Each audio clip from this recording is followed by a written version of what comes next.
I think I know what this is. You see, Stan, as you get older, things that you used to like start looking and sounding like shit. And things that seemed shitty as a child don't seem as shitty. With you, somehow the wires have gotten crossed and everything looks and sounds like shit to you. It's a condition called being a cynical asshole. Oh no. Yes. And there's no known cure, I'm afraid. Everything just seems shitty and everyone starts to seem shitty and everything they say. It stinks. It stinks. It stinks. Yes, Mr. Sherman, everything stinks. All we are is dust in the wind, dude.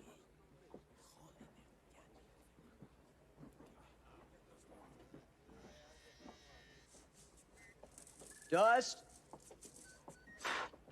wind, dude. Don't you understand, Steven?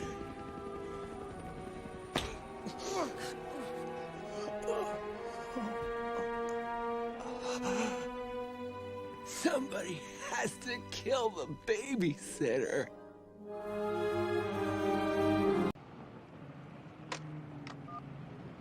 I'm too old for this shit. Okay, they're talking about fictional characters. Fictional characters. Am I getting through to you at all? Kids with your loud music and your Dan Fogelberg, your Zima, hula hoops, and Pac-Man video games, don't you see? People today have attention spans that can only be measured in nanoseconds. Mockery. Oh, Master, I do not trust you. I cannot trust you or anyone ever.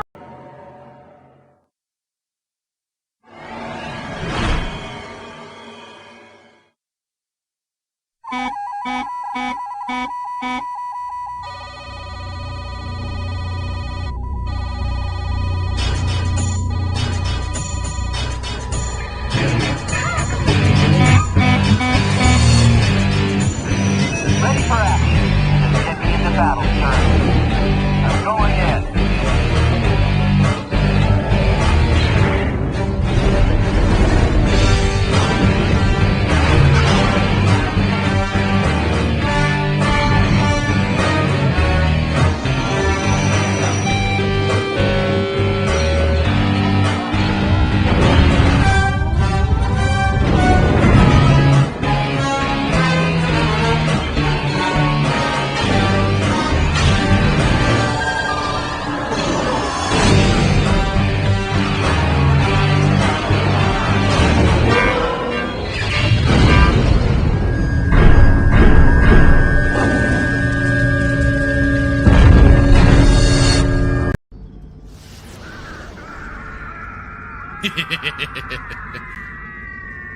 You hate to do it, but at the same time, it's hilarious.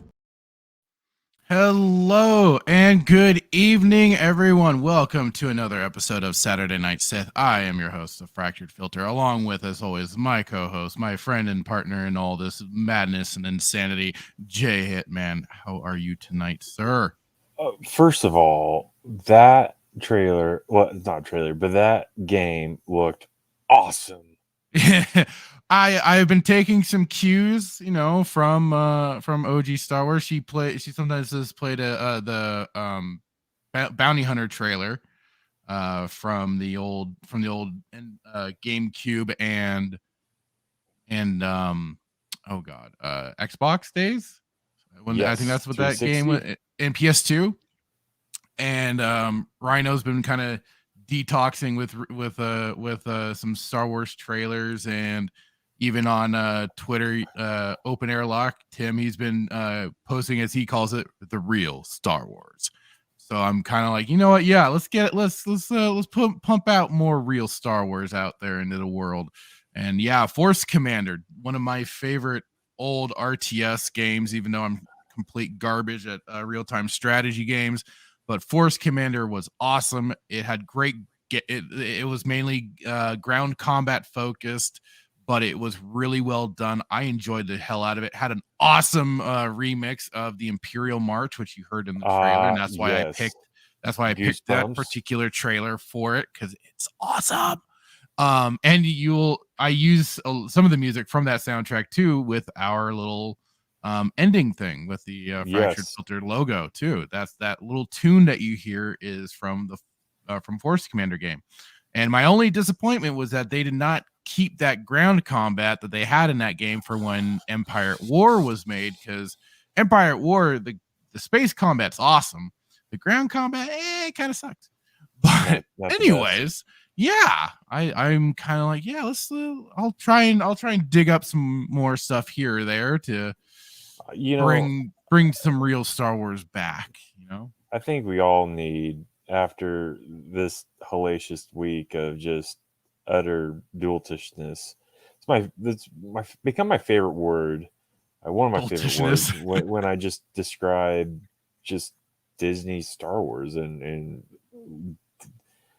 it's just dualtishness and just it's just so tiring. I am now I don't know about you, but I have since Andor, and we got to get there. There's just a lot to cover. There's a lot that's happened this week. A lot happened Friday night at my place of employment.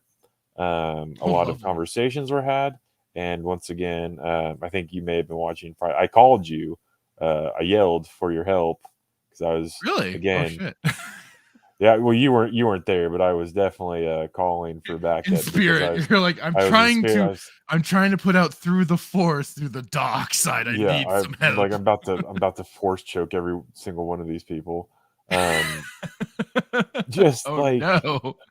Oh, it's just so bad. Like this one person. Well, first of all, awesome trailer. I think we all need to just detox. I've become a parent.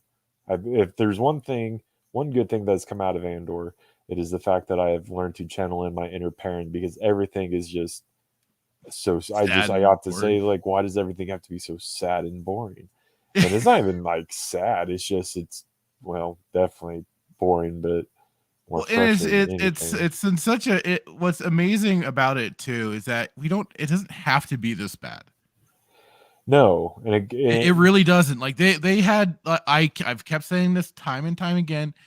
All of the blueprints were there, and they decided we don't want that. We want our continuity that they can't. Well, explain to me this. Riddle me this as a DC fan. So, to your point, they have the blueprint. All they had to do is adapt the book. But my question is this, because I had watched a Star Wars Theory did a video as he normally does, but Palian. Okay, so anybody who knows Jay Hitman and knows anything about Fractured, I will probably say that your favorite books are probably the Bane series. Yes, absolutely. One of my probably all-time favorites is outside the Bane is Thrawn, the Thrawn series. And I'm talking about the real Thrawn series. Thrawn series. I'm talking about, Heir of the Empire, Dark Force Rises, and Last Command. Right? Dark Force Rises, yes. Outside those, there is no Thrawn series outside those. I don't care. I mean, Disney came out with, I think, an additional, and that's the interesting thing. Timothy Zahn did write an additional, I think, 3 more. Yes, but that was under Disney's banner, though. Here's the thing, though. Zahn, in my opinion, bent the knee. Yes, there was another guy. There was another guy that we were talking. Oh, so no. Zahn 1000% bit the knee, and then we had talked about John Jackson Miller, in my opinion, that also bowed the knee, because I think OG Star Wars did an article about like how he ended up. I think on Coffee Chat, he ended up saying, "Oh well, actually, this does work. The Kenobi timeline does work." Yeah, with Kenobi, the Kenobi book and stuff like that. Yeah. So well, this actually does work within the timeline, or my book or my vision or blah blah blah. So. Anywho, that's my rule. So you have the blueprint, you literally have the book. So if that's the case, how do you get these characters just so wrong? Like, so Palian, again, Thrawn, favorite, all-time probably favorite, Heir of the Empire, Palian, just the relationship between Thrawn and Palian, and how Thrawn is portrayed as this military genius, it's just And I just Paleon's am kind of this for- old guard type Yes. too. But he's very like he doesn't take shit. He's still very much at least. And I'm gonna be once we kind of catch up with because we're going through the books now, or the audiobooks I should say. And once we get to the point to listening to Thrawn again, I'm gonna be going through those and paying attention again because as I recall, he certainly was not the way he was portrayed. And I understand there's going to be some I understand there's going to be like differences and stuff like that, but I mean, you need to maintain the spirit and core of a character if you are adapting them into another medium. No, and they never did. No, they never did. Nor did they do it with Thrawn. No, they did. He got what was it? But I think it was the Sentinel. And hey, Sentinel, since you were here earlier, I think he's talking about one of the videos facts. But it was basically he got turned into Gargamel, a freaking Smurfs villain, or anything of that sort. It was not the Thrawn that we know. No, and I think that I had a theory, I had a thought as I was watching this. It's like, we all know that in my humble opinion, and I could be biased, I think Thrawn was better than Tarkin. Hands down, I think from a military being a military strategist, genius, it was all Thrawn. Tarkin played the political role, like he did that well. He played his part well, but from somebody who, just from need to lead the Empire, like Thrawn all the way, man. And I just find it interesting, and I not that we're going into the review quite yet, but just the conversation, like how they're setting up Gideon and Paleon and all of this stupid council, Shadow Council, which I don't think was ever in EU, to my knowledge. Again, I'm just an EU Padawan, if you will, but I've never heard of this Shadow Council. It was very reminiscent of the Council on Avengers, and I made notes like that council that what's Nick Fury's talking to. They're all hologrammed and. It's kind of akin to that. Are they trying to set up Gideon as the next like leader of the Empire, or is he just his own kind of Rampart-esque? I'm going to do my own thing. This is kind of the funny thing because it's what because they're trashing Thrawn. They're trying to build up Gideon as a threat, and as Tuscan Bob was pointing this out on a couple of between I think either Rhinos or on last night's open airlock or the spacing. Like he's pointed this out, like seasons 1 and 2 was Gideon comes in with impressive super weapon in the episode lead up to the finale, and then in the finale he gets ridiculously pwned, and that's probably what we're gonna be walking into again, unless they quote unquote subvert our expectations, and he actually comes out with a W in this. But I have and I think he's been bringing this up, is that there's the possibility that Ahsoka is going to be brought into the finale, because I mean they do need a lead up to going to her series, right? So what did you say? You said Beskar's the best armor, and this guy has a whole lot of it. Beskar is apparently like the defense of the uber defense against everything. And in this episode, we see how freaking selective it apparently is until some are getting close up. But it's like, what the hell's going on here? I thought Beskar was like the bestest ever, especially with Dim Jughead wearing it all the time. Come on, where's the plot armor for everyone else? It's selective plot armor.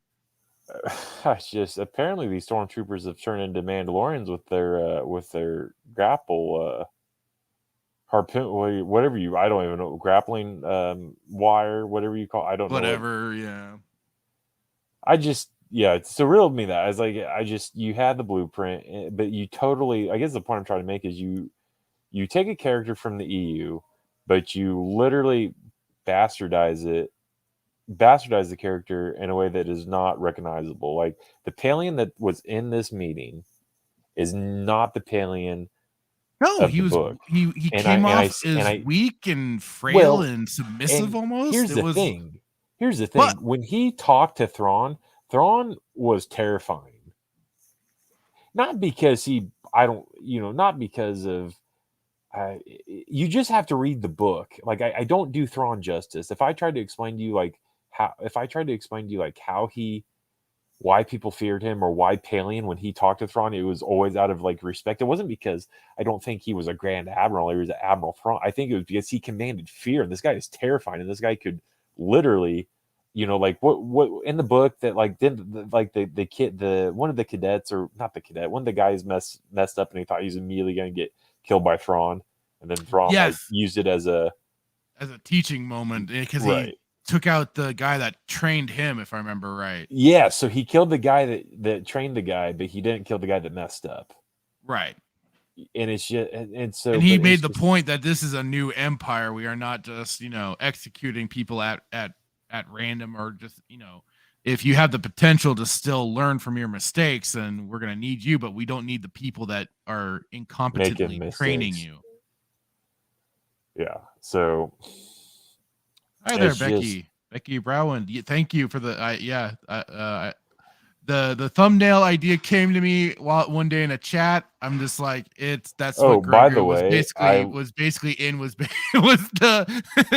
Krang's robo body. For whatever reason, was this Ninja Turtles? Yeah. Okay, that's what when I saw this earlier, I was like, this is probably the greatest thing I've seen, and the greatest thumbnail probably to date. It was just like, out of 63 episodes, I saw this. I was like, this is perfect. This is awesome, because it literally incorporates everything with this. Here it is. I got a screenshot of Grogu too while he was in the IG-12, and just cut out the stomach of the mech, and because they were like Mecha Grogu, I'm like, Mecha Grogu, Mecha. Oh my god! Because I was the first thinking of almost like something cool, like a Gundam, like he's pilot, like basically like something. I'm like, no, this isn't cool. And I'm like, what's something goofy as hell? Oh yeah, the thing that Krang from the Ninja Turtles rode around in. Yeah, perfect. It was just after seeing the episode too, and I'm like, oh. And then there's so much to discuss, and again, I just want to point out, like, folks, if you've heard Fractured say it before, let's say it again: all roads lead to the sequel trilogy. Yes. And if you ever doubted the longest running thing, if you ever doubted it, watch this episode. You will see why it does. Oh, it's been going on. I mean. Well, yes, but I think this episode in particular, I was like, really? He could be Krang if Grogu had more wrinkles. I was like, this is where we're going. But yeah, the whole Thrawn and stuff like that too. I mean, it's been alluded to since season 2. I mean, when Ahsoka turned up and was, I'm looking for Thrawn. Yeah, we knew he was going to return. I mean, I even had this thinking suspicion he's going to return even at the end of Rebels, when that all went down.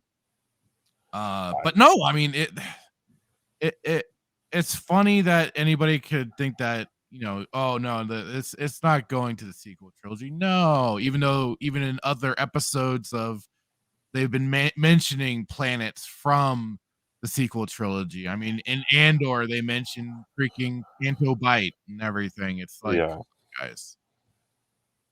Yeah. Just this has been another point of contention that's been cropping up yet again, thanks to Star Wars Celebration and stuff like that.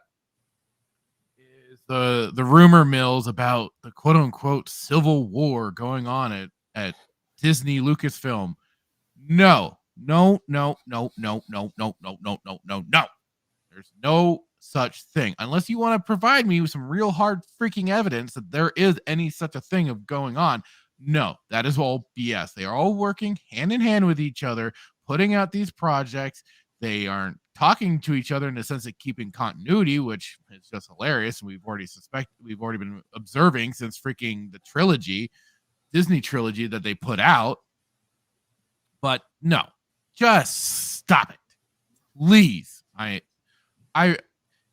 am, for one, just kind of sick and tired of it because it's just a load of horse crap. No, they're all in cahoots with each other. Oh, absolutely. Like, and this is the thing. People want to say that, like, it's just like, it's just a tired old argument. Like, no, like, they're not, like, Kennedy's pulling the strings. Favreau and Filoni are, it's like she's the puppeteer and then they're on the marionette strings, or they're who knows. I like it, like I've said before, to be a fly on the wall in those buildings. Hey there, Brandon, welcome as always, thanks for showing up. Says Gideon's Imperial Shadow Council is similar to Maul's Shadow Collective with Black Sun and Pike's Syndicate Siege of Mandalore arc in Clone Wars season 7. Gotcha. Okay. I've forgotten so much of all those shows, even though like it wasn't that long ago. Season 7 dropped. Thing. Like I feel like I can't, the more that we get into like sequel trilogy and this, I just feel unequipped to speak because I don't have, well, one, I don't have a Disney Star Wars knowledge. Two, I've not watched Rebels. Neither do I. So like, well, I mean, give yourself you have more knowledge than I do, but I am a fish out of the water when it comes to like Ahsoka, and like I can speak pretty well to like, obviously not like OG or Tim or right. Greg, or but I have, my knowledge is rooted, my Star Wars knowledge is rooted into the original trilogies and Lucas. I do not have this Clone War knowledge. I do not have this Rebel knowledge. So like, when we talk about Ahsoka and Thrawn and all this and that, the only Thrawn knowledge that I have is from the books. Right. That's it. All that really matters. In the I mean, end, but... well, yes, depending on what book we're talking about, because again, they can make the argument, well, Thrawn did Ascension, and Ascension is a Thrawn book, so therefore, it's now canon. And Becky Brown again, just remember, no matter how good these shows are, they all lead to the sequels. Yes, and that's, believe me, we are not at all disillusioned by that concept. And I mean, try and find me a good show because we've been watching all these, and Book of Boba was probably my favorite. You know what we're gonna do next show? Like honestly, like we're literally gonna sit here and we're gonna like rank these shows from best to worst and what show we would actually, if we had to, if somebody held the gun to our head, and like, what we would you have to pick them now. I'm telling you right now, Book of Boba hands down. I mean, just for the meme material, it definitely brought a lot of it for sure. But I mean, good God, the damage it did to poor Boba Fett, and then even the Tuskens, my God, the damage they did to that culture and everything, they just turned them into pansies. Oh, good I'm God. Fully aware, but I'm talking. I mean, okay, so it was the Book of Fennec Shand. Let's not kid around here. It was she was more Boba Fett than Boba Fett was. I don't know. I think Cara Dune was more freaking.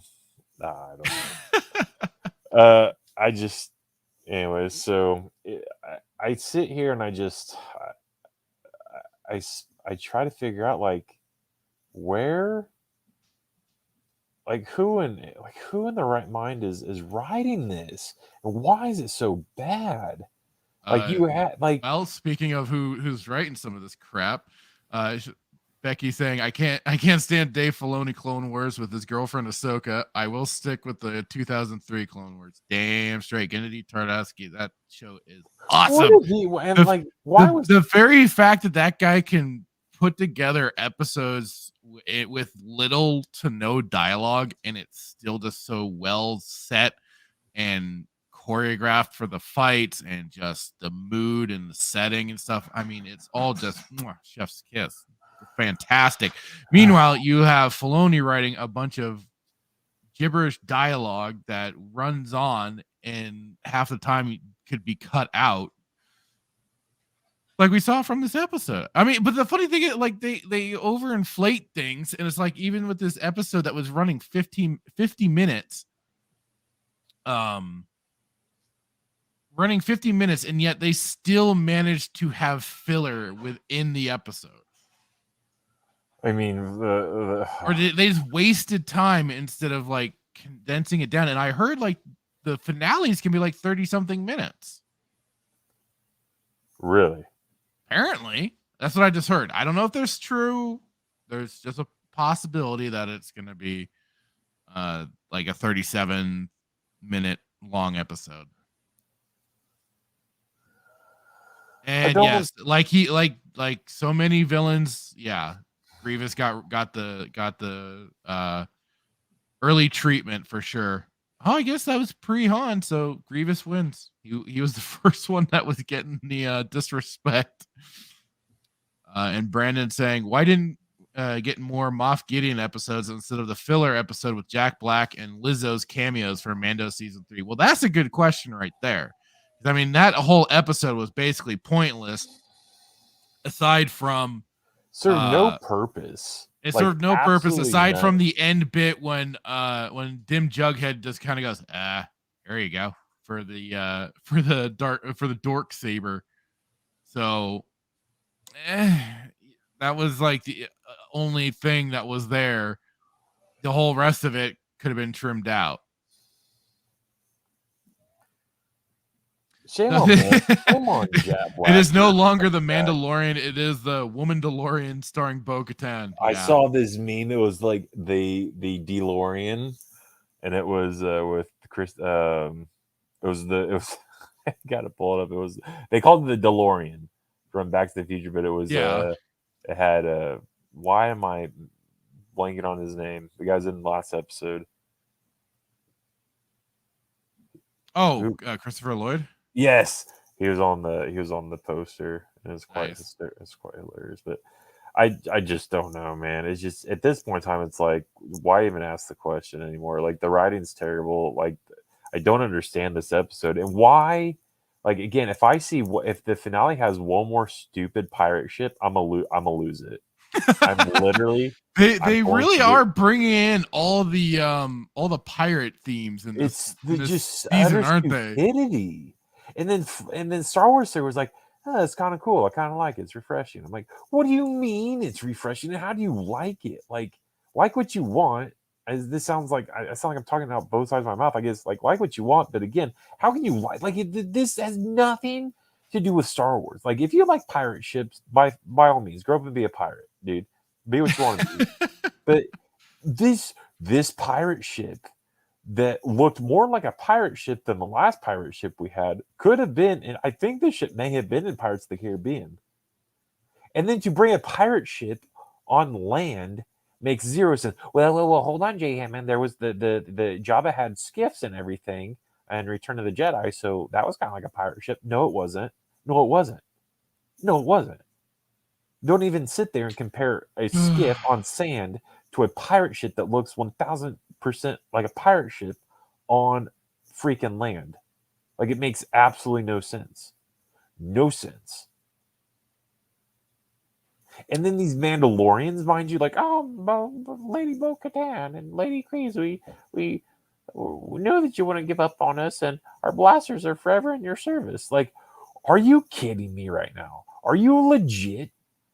Like, is this a joke? Did I watch the same episode that you watched? Was this a thing? We know that you wouldn't abandon us, and we and our blasters are in your service. the Bum-Dalorians. Yeah, like, am I missing something? Because last time I checked, Mandalorians. From I could be wrong. That's OG, but in the books, don't really think they acted like that. Was never a poor me thing.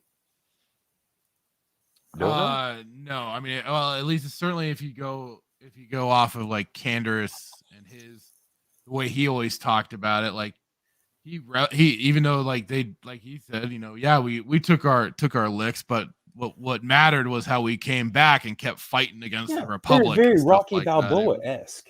Take your licks and move on and fight back. Yeah. None of this, like, I'm just gonna go hide on a pirate ship. Well, I mean, that was apparently them being abandoned on the planet after the bombing and stuff like that. Okay, let me ask you this: if you were abandoned on a planet, would you go make a pirate ship out of it's just stupid. Yeah, I'm nitpicking, but it's dumb. A pirate ship? A pirate ship. That's where we're going with Star Wars. A pirate ship. Well, they got to make more things for their Galaxy Edge attraction and Sparrow, stuff. Right? Captain Barbossa, Seven Seas, pirate ship. That's where we're going. That's where we're going. Okay. Well, and then what's funny too, after they have their little powwow meeting, they always freaking allude to like something that has to do with Godzilla. I was just about to get to the part of the giant like Anguirus looking monster that popped up out of the ground for all of like a minute, and then it was immediately forgotten about. It literally looked like Godzilla was like his fins were hiding.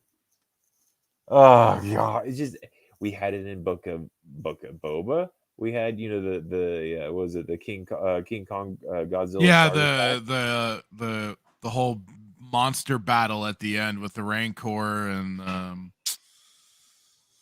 oh god, is the Rancor and it was like some big droid or something like that? It was Godzilla and Mechagodzilla, or it was King Kong and Mechagodzilla.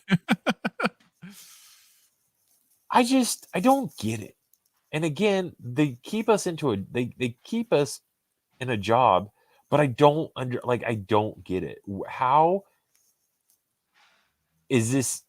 I guess that's creative writing. It's a pirate ship fraction. Did you not lose your mind? Am I just being stupid? Did you literally not lose your mind? I saw this. That oddly did not quite set me off as much as things did. Please explain to me how this did not set you off, because I saw that. I'm like, you've got to be kidding me. Like, why? And maybe it's because I'm a DC fan and they already besmirch freaking Swamp Thing, turning him into a pirate. So maybe I'm just over pirates. Possibly. I don't know what you've been watching with a bunch of pirates and shit, but I think it's more so because it's in Star Wars. I watch Star Wars. If I want to watch a pirate movie, I'll watch Pirates of the Caribbean. Right. I don't think George ever had a pirate ship in any of the movies. I don't know. All right, I'm off my soapbox. I mean, kind of going back even with this episode. I mean, what kind of caught my attention was definitely in the beginning of this episode too, and how they make this feel so un-Star Wars with like their intro to this episode. Don't get me started on that, dude. And it's like it basically was like. Even Schuster, he was watching it with me, and he's just like, "Are we watching Star Wars? Because I feel like more like we're watching Blade Runner or something like that." Yeah, you know. And what's hilarious too is that here we have the man-woman thing meeting with an Imperial probe droid on Coruscant. How? What? How? What? No, it was not even like disguised as something else. Are we just gonna jump into it? Because I have so much to say about this thing. I'm sorry, say that again? Oh, I said, are we just gonna jump in the review? Yeah, I think we're just gonna be. Okay. Let me pull up my notes because I have this. This is just it's so stupid. So, episode. Here, let me pull up my notes. Chapter 23. Spies. All right, hold on. Okay, while you're doing that, let me get to some of the comments in here. I did respond really quick to somebody in the chat, but or to Becky in the chat. Let's see, where did I leave off? We already covered that. From a little bit, Brandon saying Mando season 3 should have just focused on Din Djarin, not the Mandalorian or Grogu. Well, that would have been preferential, and I mean, I thought the whole thing was going to be him making the journey to Mandalore, and like they would get into hijinks or whatever they do on the side, and then the whole like the end of the season would be basically like him taking the bath and feeling like he's now truly Mandalorian or something. I don't know. But yeah, it definitely took a different turn than I was expecting.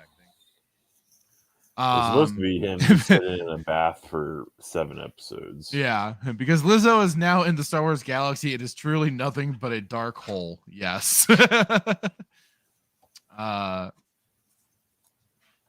Looked like Bowser's ship from Super Mario Brothers 3. the Mandalorian pirate ship you were talking about. Yeah. I could see that.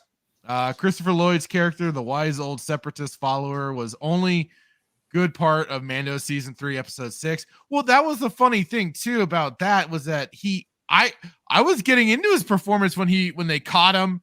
Kind of like, we caught you, old man Jenkins, sort of situation. But I think I said it last stream too. I was like, I enjoyed that. Here he was like, no, we stood against the Republic in their goofy ways. We said no to the Empire, and we're sure as hell saying no to this new Republic. I mean, I was like, yeah, hell yeah. And then he immediately capitulates and bends the knee once he gets before Lizzo. It's like, what the hell is that, dude? But yeah, that episode we could have done without, for sure. And what did happen to the dinosaur birds that Bo-Katan saved? I mean, did they eat? They're younglings. They're younglings. Somebody did think that they were eaten at the little powwow the 2 Mandalorian camps were having, but once people looked at it, no, it looked like it was something else. I think they're going to come in and help save Mando from Moff Gideon. I think they're going to eat Moff Gideon. And maybe Lizzo ate the birds. Maybe. No, probably. I mean, that's going to be the whole. That's either he's gonna get offed in the last episode, or yeah, they're going to come in to save Dim Jughead, since he's playing Mansell in distress. Wish old separatist follower unleashed his battle droid revolution instead of being tased like an idiot. Yes, I was waiting for that. I'm like, dude, hit the button, crush this society. They need a wake-up call. Becky said, I never saw battle droids that looked like they could beat the Roadrunner at running. Well, yeah, the super battle droids moving like that, we never saw them take a marathon run like that. Jesus. So that was certainly something else.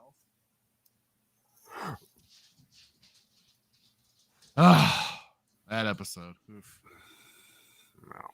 I just had wrote here. I was like, an Imperial probe droid projects the hollow transmission of Gideon in the back of in the middle of Coruscant, in the back of an open alley. Yeah. So, just real quick, you call this episode "The Spies." Yeah.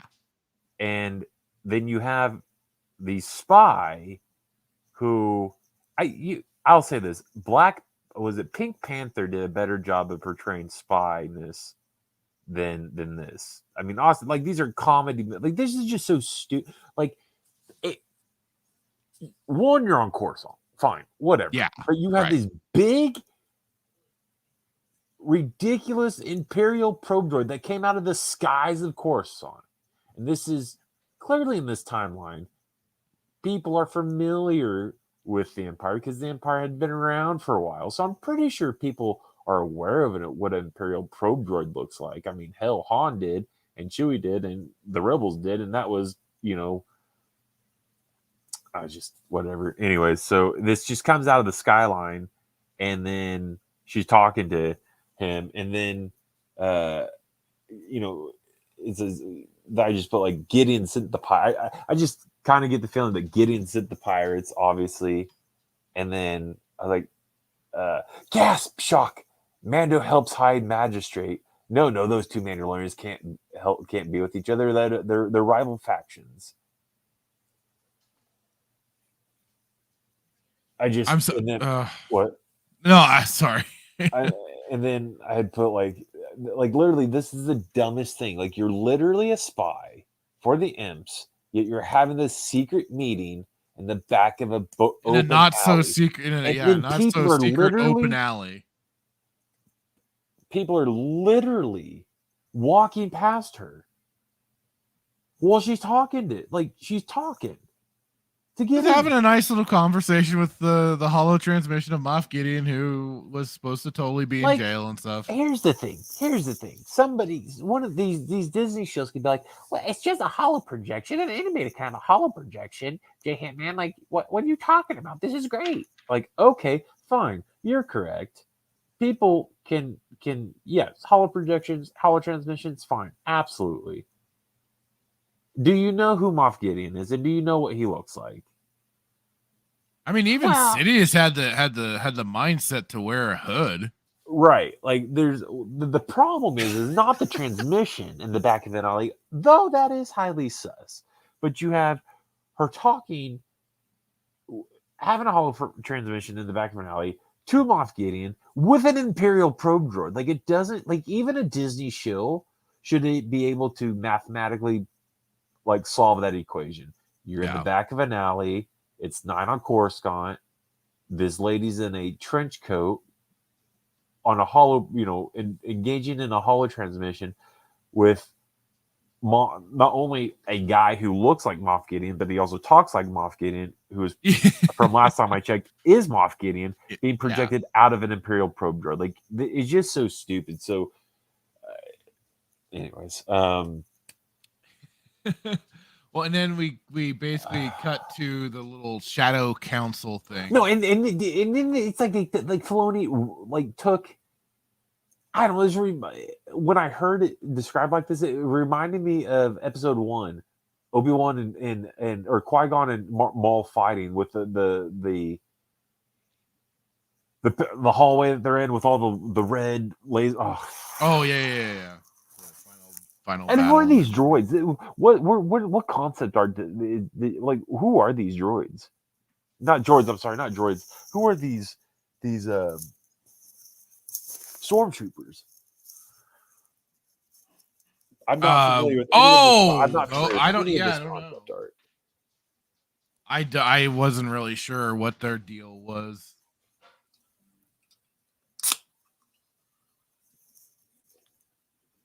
So yeah, I don't know about that, but I mean, white white with red. They in gray and I don't know. They were supposed to be kind of. It's I don't know if those were the Beskar ones or not, or if they were like kind of the Imperial Guardish ones. I don't know. I just kind of was just like, I was just kind of waiting for that. What are they guarding? Because it was so funny. It's so like there's like 14 of them, of these guards. Gideon's walking in. What are they guarding? Because the Shadow Council, they're all holograms. So what are they like? Are they protecting Gideon? Does Gideon need a whole battalion? He's his little personal bodyguards. Yeah. Does he need 14? I mean, my goodness, he's got more security than Kim Jong-un. Oh God. Well, yeah, like I said, that didn't quite stick out to me as much. What did it? The whole room that you were talking about with the force fields or whatever the hell. Oh yeah, I just thought it was. I don't know. It was stupid. Like, you've got all this security. Like, what do you like? Why do you need the security? Because they're all holograms. Right. Like, so do you need to be into this room to make sure that nobody gets into this room? And Gideon apparently presents himself as somebody capable enough of defending himself. What's the point? Gideon is like, they are portraying Gideon as more important or a higher target than Thrawn himself. In a sense, last time I checked, Thrawn was an admiral, and this guy's a Moff. So let's look at the hierarchy. Who's more important and who has more power from a military standpoint? Is it a Moff or is it an admiral? Right. Grand Admiral. I don't know if is he Grand. Here's the thing: is he Grand Admiral in this point in time, or is he just Admiral? I don't know what his ranking is considered right now. Considering when he left known space, he was. I don't even think he was a Grand Moff or anything like that when he got space tentacled. So yeah. I don't know. I don't know what's the Disney canon. But yeah, they have their little shadow council meeting. Pelion is basically, an old codger. Yeah, the old codger in the room. He's like talking up Thrawn's return. We gotta come up with like a different name for him instead of Thrawn, because this isn't Thrawn. I don't know. Yeah. Wait, who might be gay or trans now? We're talking about Thrawn or somebody else? Thrawn. Oh, so Brandon throws in Thrawn was made Grand Admiral in the new books compared to the original canon. Huh. I thought he was Grand Admiral in the books. I could be wrong. I stand corrected. But yeah, so I don't know who it was. I gotta look it up again. Who acted as Pelion? But in the scene, to me, he was Thrawn. He might be. Who knows? Hey, he just might be more gender fluid now. They them pronouns. But Pelion really came off to me as kind of being a little meek at times. Soft-spoken, not having a military commanding presence at all. Or any type of presence. But there was something, like, during this whole little conversation, because some of them are getting, like, kind of pissy towards Pelion, and apparently Hux, who's supposed to be Hux's dad. Again, all roads lead to the sequel trilogy. But there seems to be kind of an understanding between Pelion and Hux, and they also seem to be the overachievers of the bunch, because they seem to be actually acquiring and maintaining their resources, while everyone else seems to be squandering theirs over stupid and petty little tribal squabbles. And that was then what the whole point of this little meeting was, for Gideon to get more reinforcements and stuff like that, because he squandered a lot of his doing that personal attack on Bo-Katan at, what was that, episode 3? 2? Yeah. Whenever they blew up her castle so she could stop moping around there the whole freaking time. Yeah. But there seemed to have been kind of a weird little, like, there was, like, I don't know if it was like an alliance or something that's been going on between Pelion and Hux, because Hux kind of looked to Pelion, and when Pelion kind of gave him a nod to give Gideon what he wants, then he relented and so they kind of played a bit of a game here, that they kind of made Pelion kind of come off as weak, but at the same time, like, he is playing the games that he needs to play in all this. Yeah. So it was kind of a weird half and half treatment there. It was weird. But yeah, he apparently gets what he wants out of it. And then we're kind of, oh God, what was it? Was it getting... I'm trying to understand my notes again. I probably should have rewatched the episode myself, because we get back to Mando at some point, or at least the Mandalorians. Oh, yeah. They're kind of having their little powwow meeting, bringing the two clans together. And it's really funny considering then the armor chick acts like she's more in charge than Bo-Katan, who's walked both ways, but Bo-Katan's the one in charge, but she's the one calling the meeting more. I don't know. It's weird. Makes no sense. Not particularly. I mean, she's kind of this weird peacemaker, even though Bo-Katan's the one that's supposed to be leading now, and that was the whole point of the end of the episode prior to the Lizzo episode.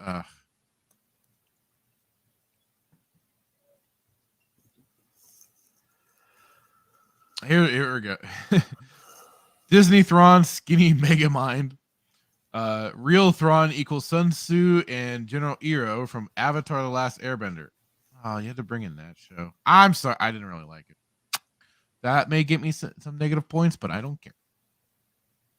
Oh God. Then we get, after their little coming together, Mando goes and meets with, what's his name again? Carl Weathers, whatever. I forgot his character's name. But he goes and meets with Carl Weathers, and they again somehow repair this droid that blew itself up in the middle of a lava field. Because reasons. Because the whatever those things are, fixed it for him. Yeah, the little weird rat things fixed quote unquote. The one that Grogu wanted to eat. But now Grogu can basically talk, but only saying yes or no. That's right, Becky. This is the way. To explain it all, this is the way. I mean, yeah. But all he can do is say yes or no. So that's how he's talking. And now we've got their new toy line. Fucking hell. Yeah, dude. I mean, honestly, watch it. It'll be in the stores come next week or in the next month.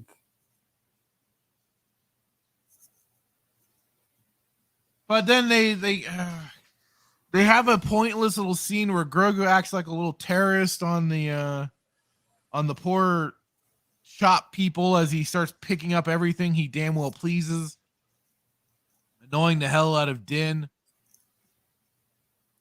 And then they basically get back to the Mandalorians that are having a dinner, which I also thought was kind of... Wait, that's the pirate ship. I'm looking at my notes. Sorry. Oh, that's a funny thing. Like when they were all having their little dinner powwow, I'm like, can the other Mandalorians now take off their helmets or what? Are they allowed to? I don't know. You'd think because Bo-Katan now can that you would think they could, but you would think. I don't know anything anymore. Neither do I. I thought that Thrawn was a Grand Admiral, and now apparently he was just Admiral. So I don't know. I don't know anything. But then they go to Mandalore, and I swear I think that's where this is where their effects budget came in, was for them going to Mandalore and first the ships docking in orbit. Probably. And then also being on man. But that's the thing. Them using their whole oh God, what do they call it? The stage room thing that they use now for all their shooting just looks so... all of it just ends up looking so fake and bad.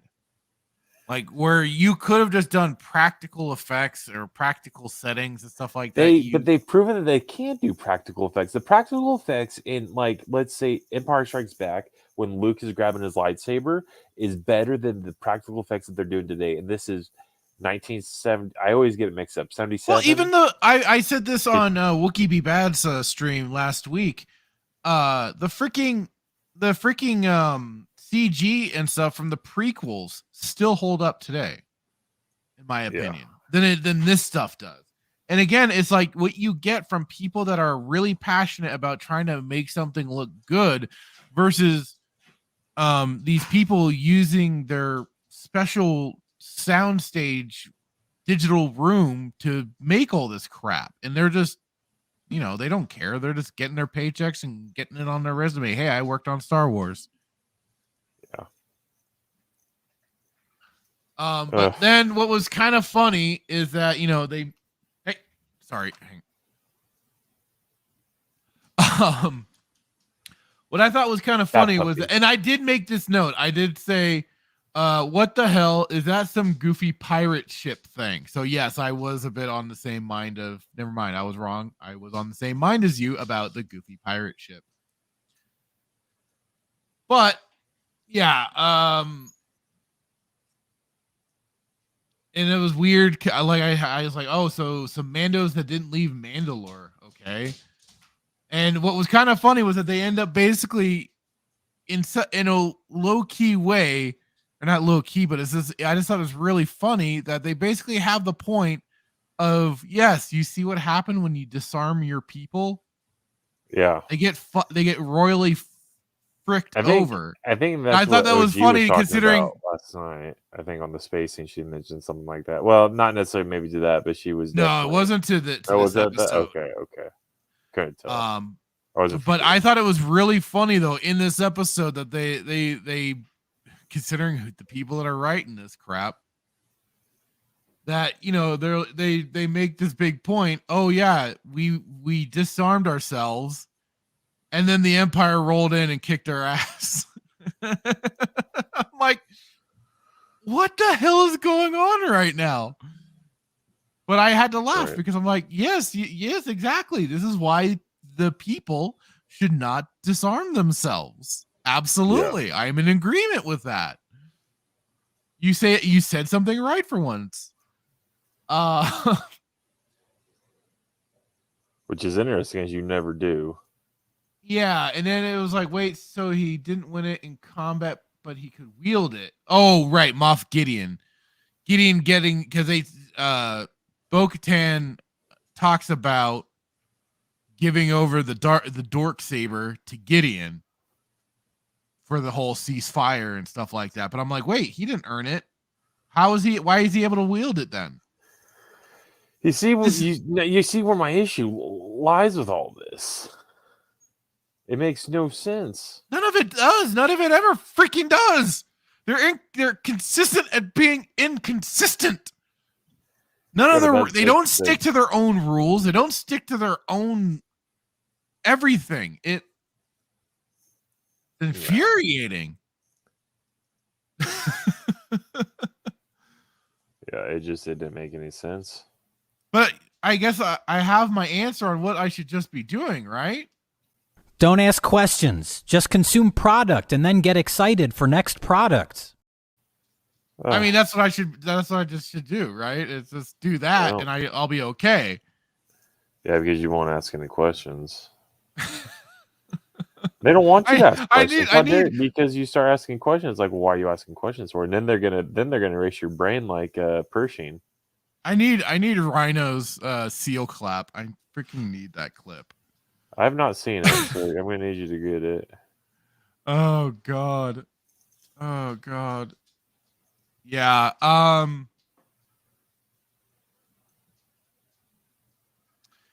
Becky, yeah, we will be probably talking about that.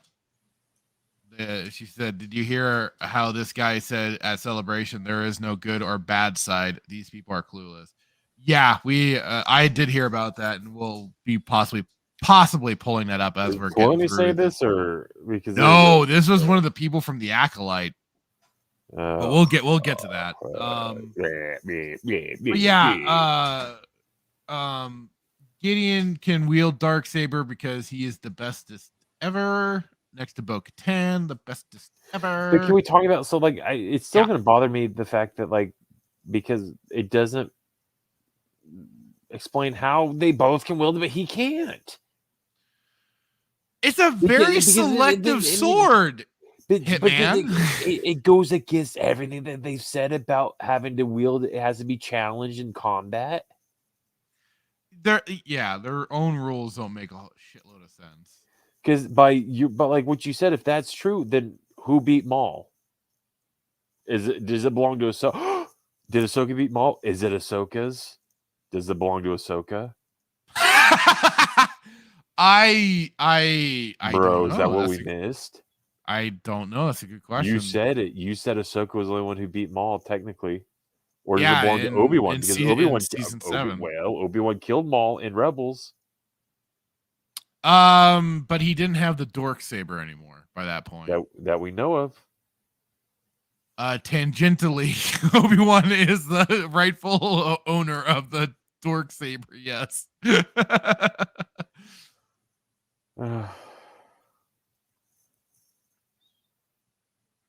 I just want to know who owns it. Yeah, but then who? It's still a question of I forgot how exactly did the Darksaber change hands from Maul over to somebody else? He says here in Rebels, Sabine won the Darksaber against Imperial Governor of Mandalore, Gar Saxon. So, this is where I'll be all of zero help because I know nothing. Yeah, I like it is. So much of Rebels is already out of my brain. Like I remember bits and pieces, but that's about it. Clearly, Bo should have escaped instead of standing there surrendering to getting. She should have fought like a proud Mandalorian. Yes, it has to belong to Ahsoka. She is Dave's lover, and she is all powerful. Oh no! Oh, well, this is the way. But yeah, the true holder of the dork saber is probably going to be Ahsoka. I didn't even think about that. I thought it belonged to Maul, but because everything the person with Ahsoka, I bet you Ahsoka will. I don't know. But then I can't remember if like Maul had lost the saber before he fought Ahsoka and was just fighting. Did he lose it to did he lose it to Talon Card? I don't know who the hell he could have lost it to. I forget because I know there was a point that Maul got his butt kicked again by Palpatine. Yeah, Palps beat Maul and killed Savage in Clone Wars Season 5, so he would own the Darksaber if Almec didn't find it. Huh. So would Palpatine be the true owner of the Darksaber? This is a rabbit hole that is already just too ridiculous. Did Palpatine create the Darksaber? No, we already know. We already got that backstory from Book of Boba Fett because Kryze was talking about wasn't he the one that's talking about the creation of the Darksaber? I don't know. So yeah, they have their little powwow on the Goofy pirate ship. The Kryze, was it? Yeah, Kryze and the Wolf guy or whatever. Dude, Warlock from Top Gun, dude. What are you talking about? And we're playing some Mandalorian chess, and they get into a fight over the way the movements were. At least we finally got some Mandalorian, like some actual side to the Mandalorians. Because yes, I'm pretty sure real Mandalorians would have had that kind of a petty squabble over a board game.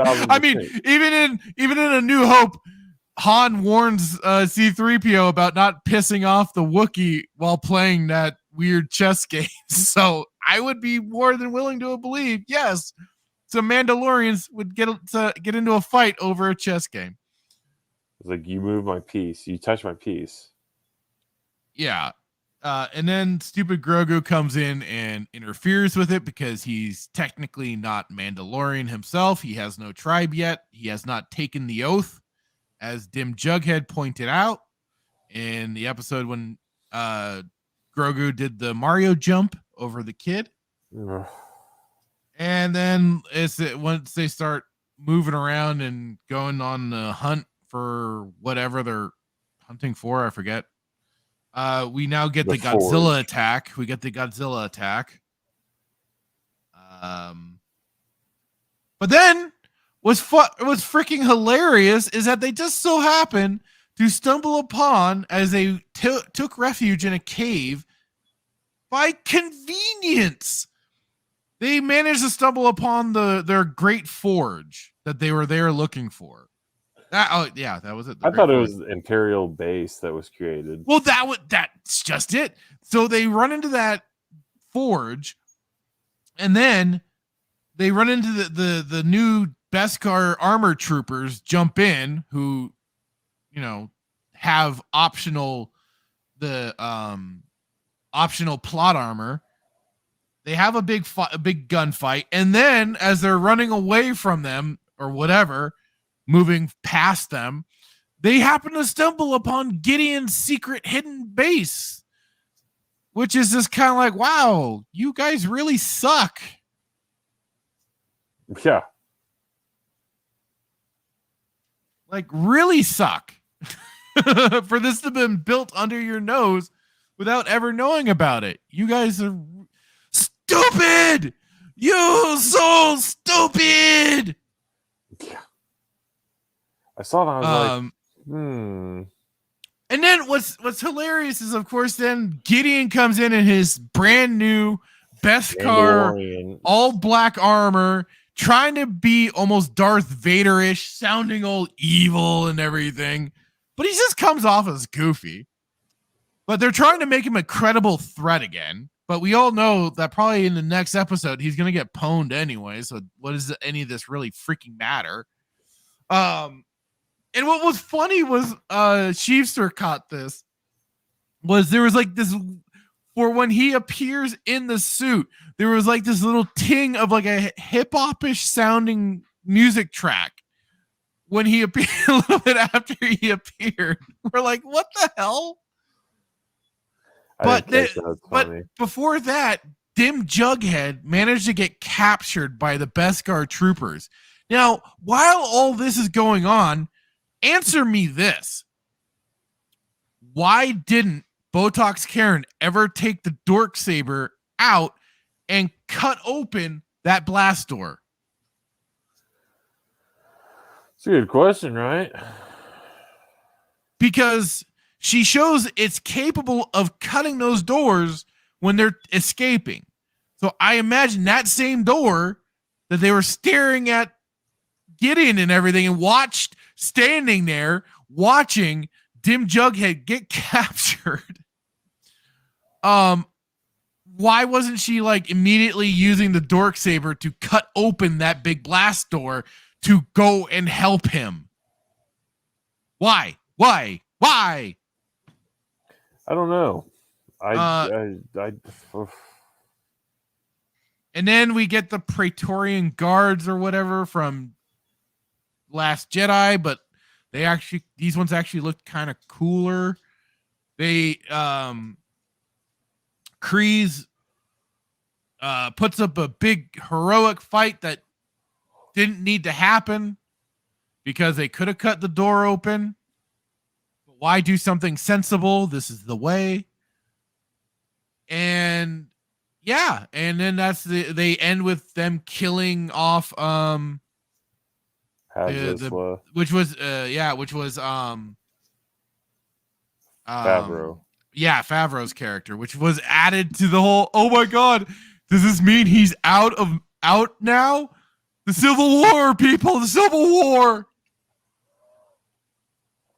No, they were just going for a big shock value emotional ending, and they went for killing him. I don't think he's dead. You don't think he's dead? No.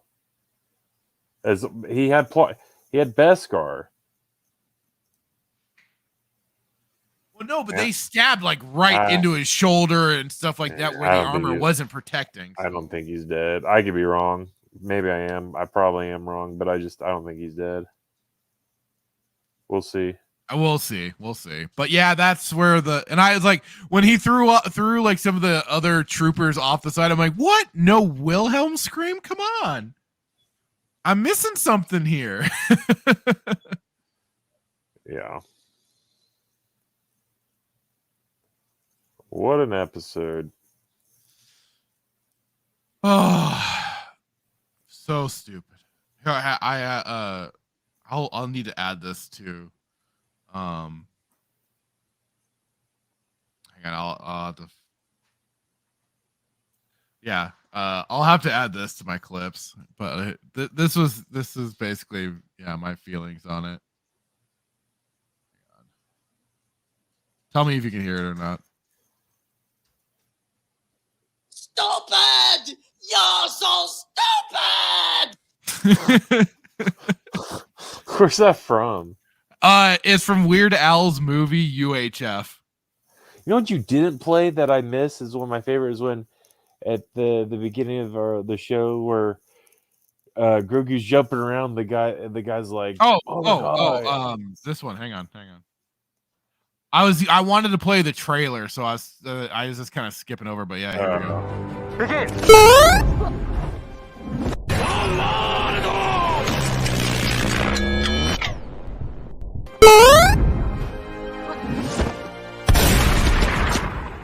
3 points. Winner. Yes. Where's that one from? That was from Mr. Bug on Twitter. He made that, and I snatched it from his Twitter post. That's hilarious. Or whatever he says. That's funny. Yeah, I got nothing. This episode, where do you go from here? I mean, obviously we know where they're going. I mean, it's gonna be. You think Ahsoka's gonna show up? It's a it's a possibility, right? I mean, anything's possible. It's either gonna be Ahsoka is gonna come in to help save the day, save our manzel in distress, and along with Botox Karen, they're gonna save the day. Because we already were seeing the cuckening happening for Dim Jughead in this episode, especially when they were heading to Mandalore, and you even had Grogu sitting in Bo-Katan's lap and not right in while Dim Jughead was writing bitch. So yeah, it's not good. I mean, the next like it is, they're gonna resolve it in some manner. Dim Jughead may or may not die. Who knows? I would be. I don't know if they will kill Dim Jughead off. There's no way. You think? Believe me, Becky. If I had Raging Rhino's seal clap, I would. I would. You think they would kill Mando? I think they might. But Brendan says, did the episode feel like a Breaking Bad reunion? Skinny Pete was the Mando who took his helmet off at the end of the episode? Really? No, wait. One of the Mandos with the pirate ship? I'm going to have to look at that really quick. What?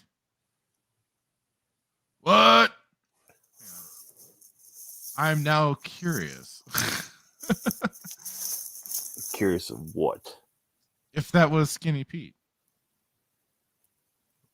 Probably. Oh yeah, I heard somebody say it was. Yeah, it is. I'm compelled to look. Do it. Yeah, it's Do it. Pete. That's somebody at work was talking about it.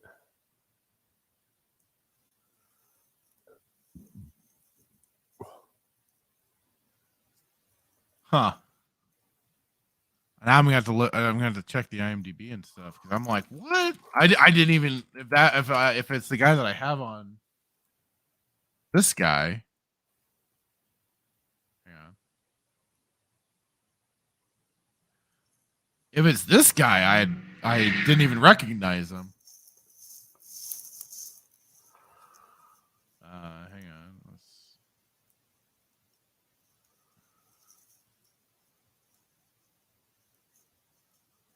No, yeah, I know who Gus Fring, Moff Gideon, Carlo Esposito or something like that. Yeah, Espinoza.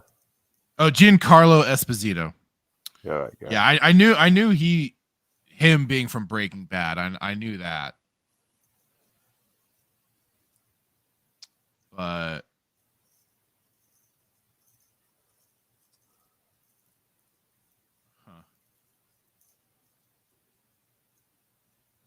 Well, I'm just gonna have to take people's word for it.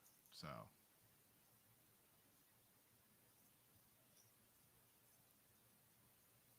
I'm not. Oh wait, is this Survivor Scout? Oh shit! I found it on okay, yeah. I went to the IMDb and I found it on there. Oh God.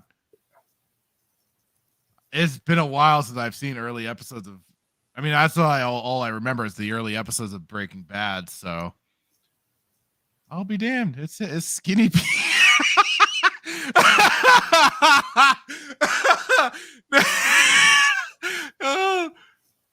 How did they? Oh, he was so he was slinging meth on Mandalore. How did they get Skinny Pete? Hilarious. That is hilarious. Oh, good shit. Good shit. Skinny Pete. Yeah, I've never seen Breaking Bad. Really? Yeah. It's a good show. I like it. I like Better Call Saul a little better personally. But never seen it. But Breaking Bad is, I mean, if you've ever got some spare time, check it out. All I know is that apparently definitely it's kind of like a ramping up sort of thing where like it may kind of start. It kind of seem like it starts out slow, but it just kind of then just starts it hits the fan pretty quick. All I know is apparently there's something the guy says where he goes like tight. Yeah. That's oh god, Tuco Salamanca. Yeah. Tight. Yeah, when he does like a hit of the meth. He goes tight.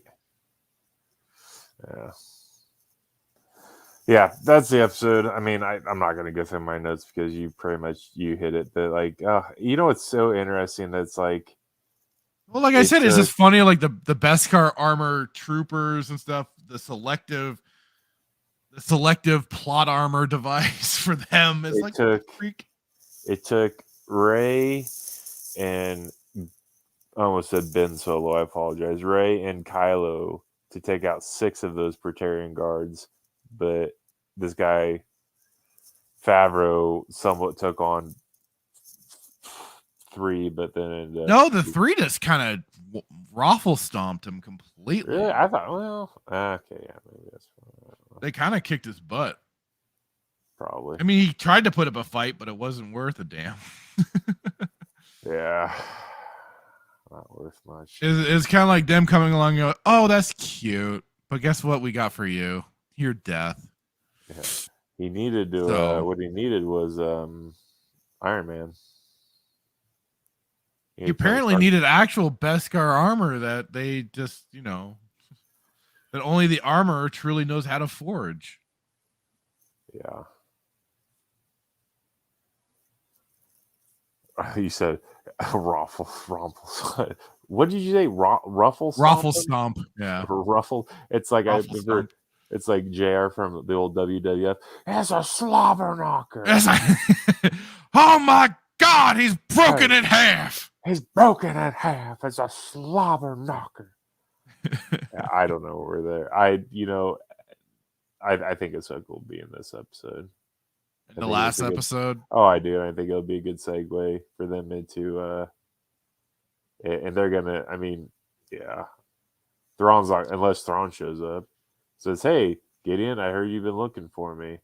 And then Ahsoka, no, I doubt they would do that. I doubt they would bring Thrawn and Ahsoka in the same episode when it's not even about the Ahsoka show, not in the Ahsoka show.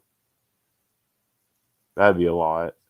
They might bring Thrawn's ship in. Maybe. I don't know. I don't know either. I mean, we'll just get like maybe like a tease sort of thing. But that's what irritates me is like because it's gonna be the Ahsoka show is gonna be probably play out to exactly how Rebels went. I'm assuming. Yeah. And I just don't want to deal with it because that's not how Thrawn was defeated. By whales. I think in my notes whales. I think in my notes I put like Free Willy meets Ursula or something like that. Becky, since he does play the seal of the week in his videos. So I just really quick, here we go. This is all from Raging Rhino stream. Go and subscribe to him and everything. But really quick. And like it is. I'll maybe ask him if he'd be willing to share. Here we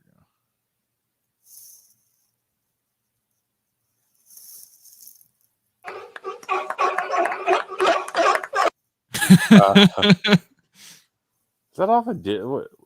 I'm trying to figure. They were in the Mickey hats and everything. Yes, that's funny. Maybe if you share, the whole don't ask questions, just consume product. And Oh yeah, get that's more out. That's product. like I can't find the seal clap, but Maybe that he'll let clip, you. If you share it that with clip him. is readily out there.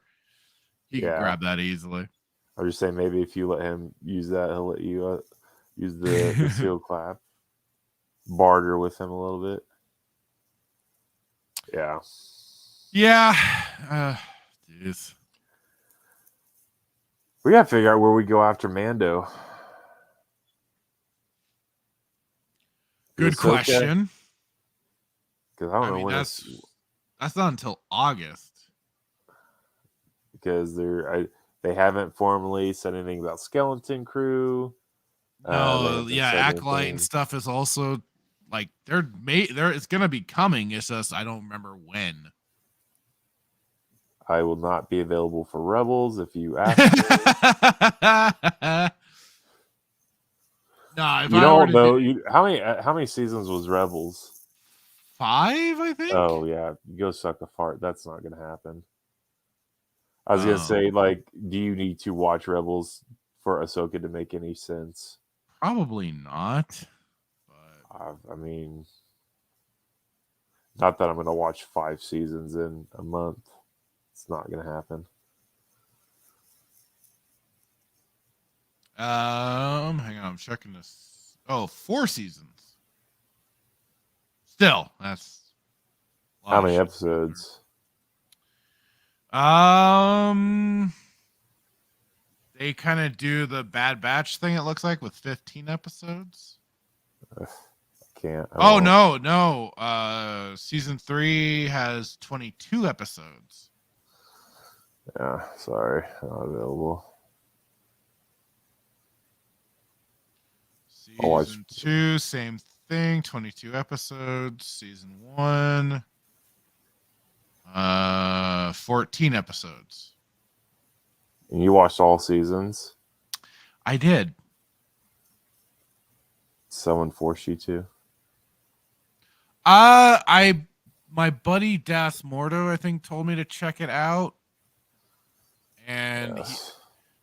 He's the one that also convinced me to watch the Clone Wars. The 2003? No, unfortunately, no. He was talking about Filoni's Clone Wars. So I had watched that and I used the reason why I finally watched that because I had avoided, not for any particular reason other than it just didn't appeal to me. I just avoided watching the Rebel or the Clone Wars series. This is a dumb question I'm about to ask. Who did 2003 Clone Wars? That was Gennady Tartakovsky. If I'm pronouncing it correctly. And he was legit. Oh yeah, that series is phenomenal. I had watched it not too long ago again, and I was like, for kind of the first time, really. I had kind of avoided that series too. I always just stuck to purely the movies for a long time. But I had watched it. I'm like, God dang, this is fantastic. I don't know how to pronounce his name. I'll have to figure it out. Tadadowski? Yeah, kind of like that. Brandon says, if Ahsoka show flops, then you could watch Heir to the Empire animated movie by Darth Angelus. Yes, that's true. We could probably maybe do like a watch party sort of thing, considering that's an online YouTube series thing that they're doing. Pretty good too. It's on YouTube and has everything exactly like Heir to the Empire novels. If I remember right, they're kind of like going off of the abridging of it. You watch it? But I have checked some of it out. It looks really good. Some of the animations are a little janky here or there, but I mean, otherwise it's solid. 10 out of 10. 9 out of 10, 8 out of 10. I mean, they're still working on it, so I can't give a sure. proper like overall rating for it. So. You probably could have. I mean, in regards to like anything Disney would do. True enough. I mean, Jesus, so much. It's the funny thing. The thing is like they set the bar so low is that it's really easy to get over that hurdle. Oh yeah, which is why for people, so many people were easily led in to Mando season 1 because it was just that little bit bar above what the crap they had already been served from the from the Disney trilogy. Yeah. So.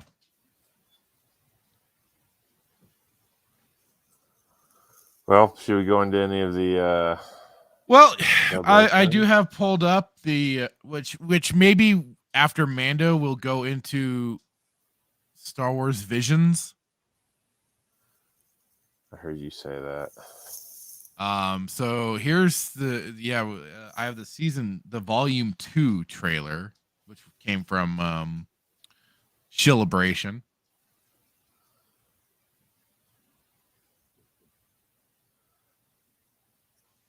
Again, tell me if you can hear it or not.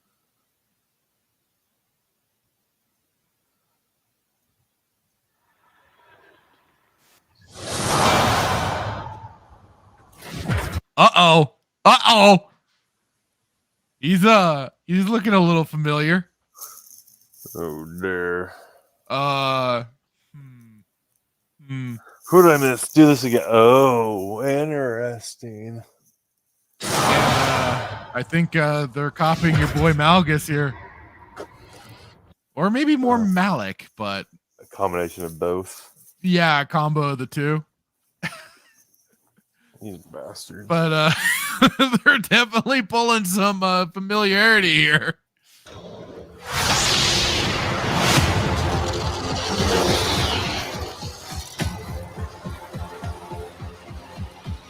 So the only thing that I can at least say is that these are effectively very separate from the Disney stuff. So it could be okay. Are they? I don't know. Last I heard, like with the last Visions, they had like a freaking umbrella lightsaber sort of thing. So yeah, probably not.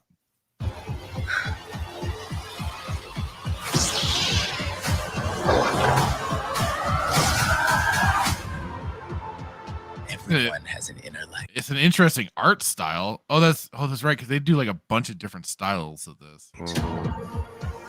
Follow the light. I always knew you were meant for bigger things. What if you just keep going? No need to fear. There are others like you here. I saw it myself. She has special powers. Can you get your porta potty off the starting line? She's a total... Exactly. The Marvel tier humor. I can't. Swear to Christ. I can't. Don't be afraid. May the Force be with you. It's showtime. Whoa. The storm is approaching. I can fight them. I'm strong enough now. No one is stronger than them. We can beat them. No! You there!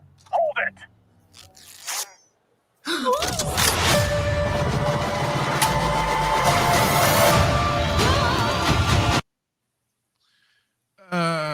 I mean, the funny thing is, like, some of the art styles are kind of interesting looking. Like, even that one with like the kind of more natives look like play animation sort of thing, like stop motion, maybe. Uh-huh. But I mean, that's all I can really say right now.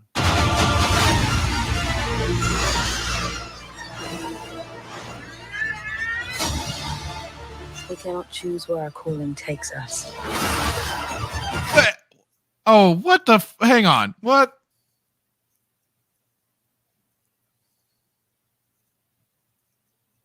What did you see? Last I knew, you didn't have two two lightsabers or didn't have two separate colors for your staff saber. That wasn't a thing. Last time you and I checked, lightsabers didn't have feelings. That too. Only whether or not to answer.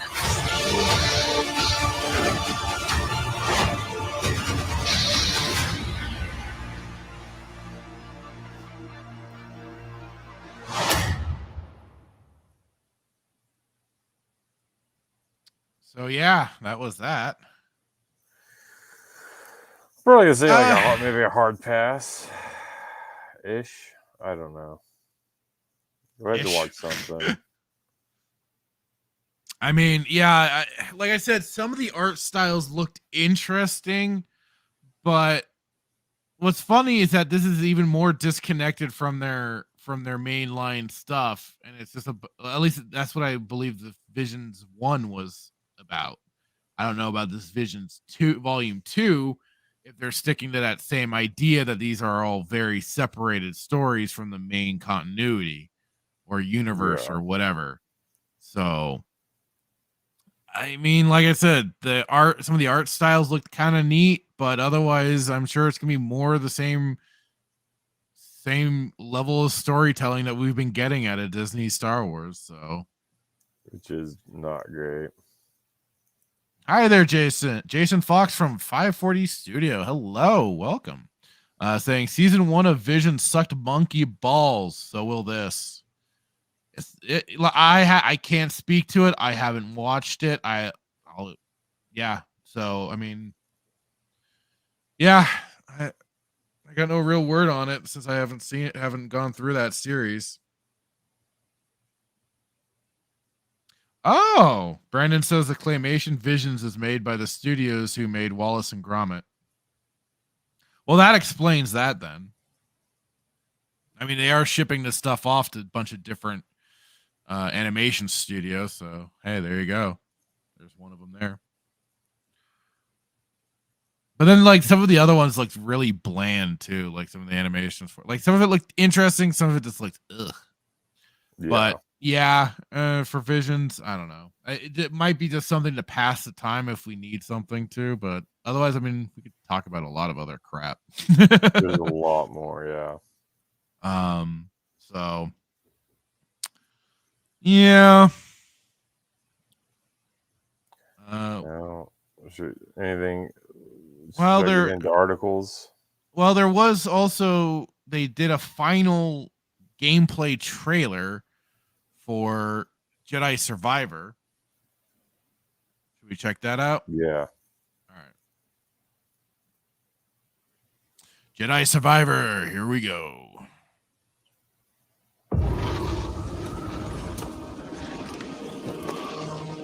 You were only a child when they sent you off to war. Yeah, them Clone Wars be a bitch. Now look at you. The weight of a galaxy on your shoulders.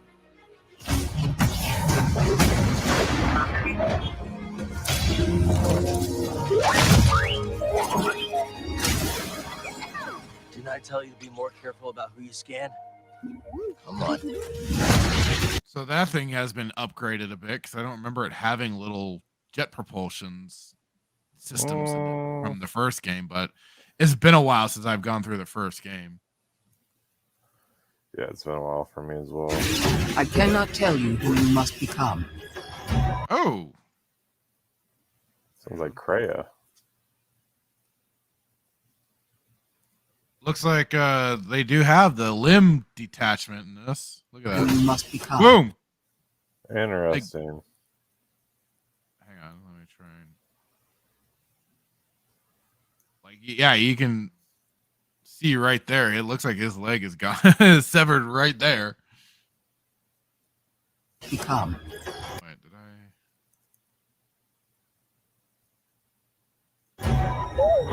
Or where the line is drawn. Bam. There are no easy choices. Okay, this is my definite big problem with this, is that you are apparently able to fully explore the section available on Coruscant. I'm sorry, but how or why are you allowed to go on the Coruscant and actually investigate it when you're in the heart of the Empire, when Palpatine is in full control? How are you managing to sneak in there? Right. And be able to explore it and do whatever for, I mean, These are dark times. We have few allies. Good to see you, Cal. The odds are against us. And they will always be against us.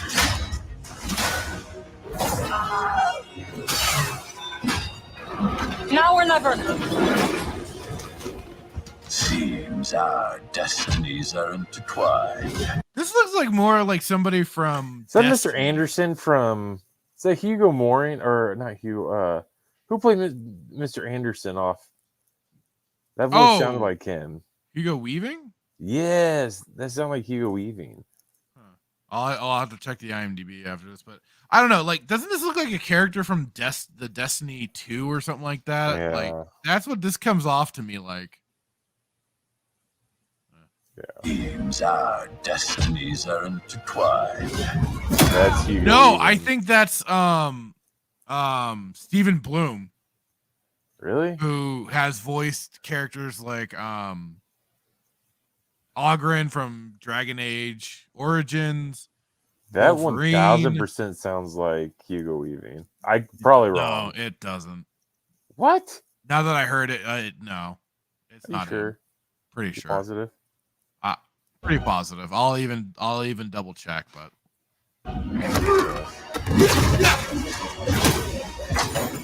But I can tell you this.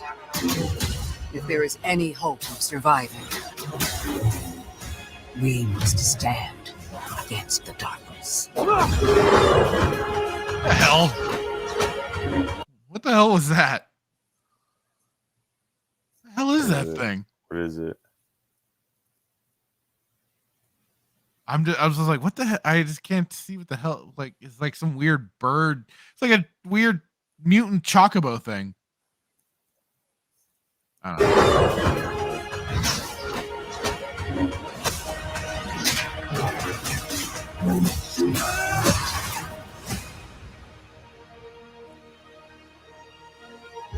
Wait, hang on.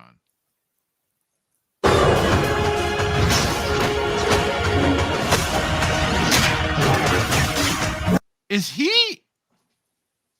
he supposed to be like one of the guy, like the Dirge from Clone War, from the Tartakovsky Clone Wars? Like looking at his arm like that? Huh.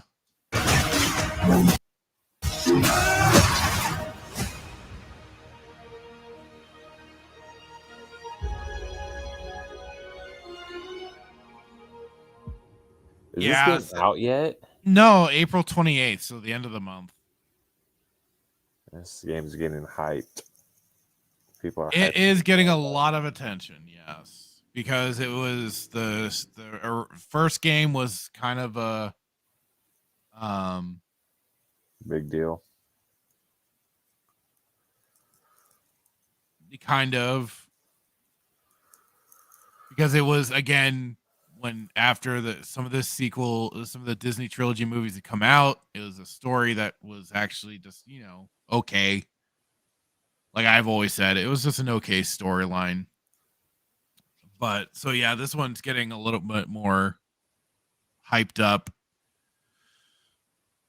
I mean, if they stick to what they were doing with it, but because they had Sam Maggs on this project, I'm not suspecting a good storyline. So get ready for disappointment, folks. Let's see. Brandon says the new character Ravis is confirmed to be a Gendai by Respawn director Stig. Interesting. And then the new creature Cal is writing is a Neku, a chocobo ostrich. So yeah, I was right. It's a chocobo. I'm still on the part of I'm probably not going to be picking it up anytime soon, other than if it hits the seas. But otherwise, I'm not paying for it. No, I just have no like it is. I'm also just on the aspect of I refuse to give him my money. You won't get my money. Yeah. So I won't. I don't. Yeah. Is it me, or did Cal breaking Droidica's shield break lore? I mean, they're in the business of breaking lore, so yeah. It's not meant to be that. It's not meant to be able to.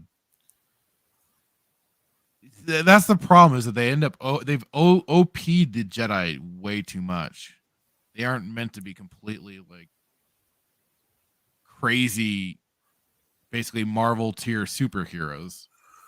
Even though that's what they've created them as. Yeah, that's what they've become, essentially. Qui-Gon's over there pissed. I just feel like Liam Neeson's like, come on, like what come on, what the hell? Deal? So, yeah, why do I have to take the gut and die? Had to stab to the gut and die, but and everybody else is over here. Everybody else apparently gets a second life. Yeah, it's not exactly fair. Yeah. So there's one thing I want to go over, and I don't know. Yeah, go ahead. I don't know where we're at on time, but so Filoni. Now this was I got to try to figure out. Maybe you could find it. So the video I put on our Discord. This isn't Filoni's voice, but this guy's pretty much, I guess, from my interpretation, saying what Filoni was talking about as far as okay. So Filoni is explaining the orange lightsaber that we saw in the trailer of Ahsoka, and I couldn't find the clip of Filoni talking. It was just a short that I was able to find on YouTube. So it's not from his mouth, but I'm assuming it's from his mouth, if that makes any sense. But I wanted to go over it because he's basically explains it's so stupid in how he explains it, because he's like, well, we can play the clip, but then we can talk about it. Bring it up. The only thing I hate about freaking shorts is that you can't really like go back for the pause and stuff like that. But otherwise, I got it paused immediately. Hang on. Orange lightsabers were no mistake. Oh, good God, Filoni. Yeah. All right, here we go. Let me. A little bit more orange. That's really good eye. You're the first person to catch that. That was very intentional. I didn't make them like just a stark red. I remember as a kid that Vader's lightsaber kind of fluctuated from visual effects to visual effects being a little bit more orange. I didn't want it to go like straight up orange, but it's identifying a little bit of something maybe to kids that they might not straight up be what you think they are. It made it I mean, to me, I never noticed that change for what he's claiming personally. Say that one more time. So I was mistaken. This actually is the clip that he was speaking in. Yeah, there's two that I found. So say that again. What were you saying? What I was saying was I never noticed the claimed difference of the visual effects of the lightsaber changing colors. Years. But I mean that could have been from even just degradation over the film and stuff like that, the VHS tapes and crap like that. Right. But I mean, otherwise, last I always remembered is that it stayed a pretty consistent red. Red. Oh, a red, not an orange or a pseudo orange or whatever. No, a red. Not a red. Not red. A pseudo red. Not a Ninja Turtle red. Red. Not orange. Not a fire candy. It's just red.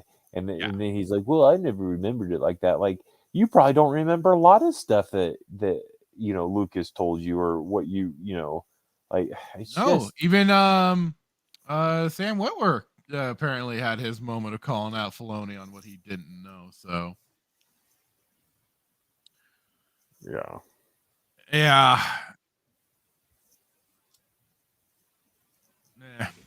I saw that, but it's just stupid because again,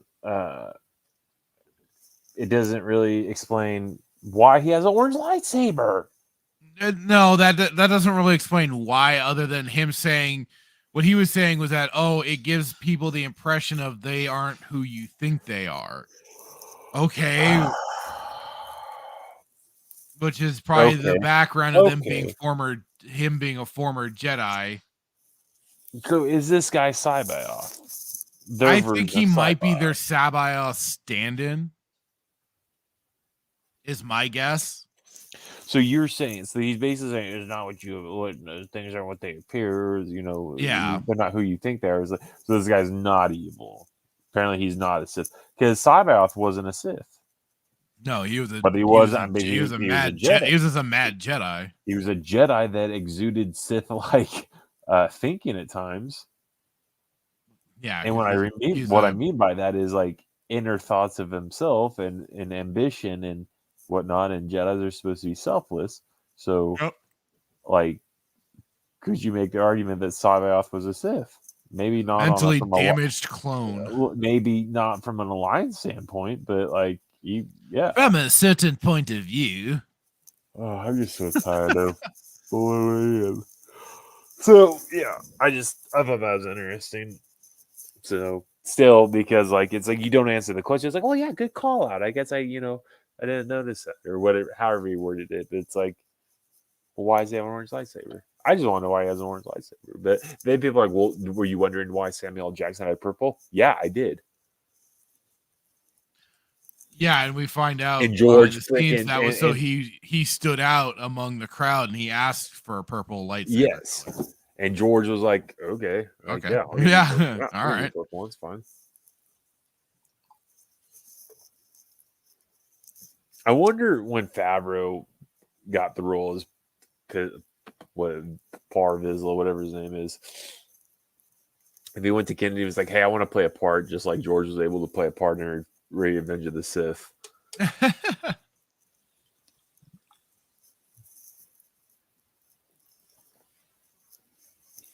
Yeah. So let's see. Brandon was chiming in with more from the Jedi Survivor, saying the Rancor looks pretty cool than Gorgara Owl Bat on Dathomir in the first game.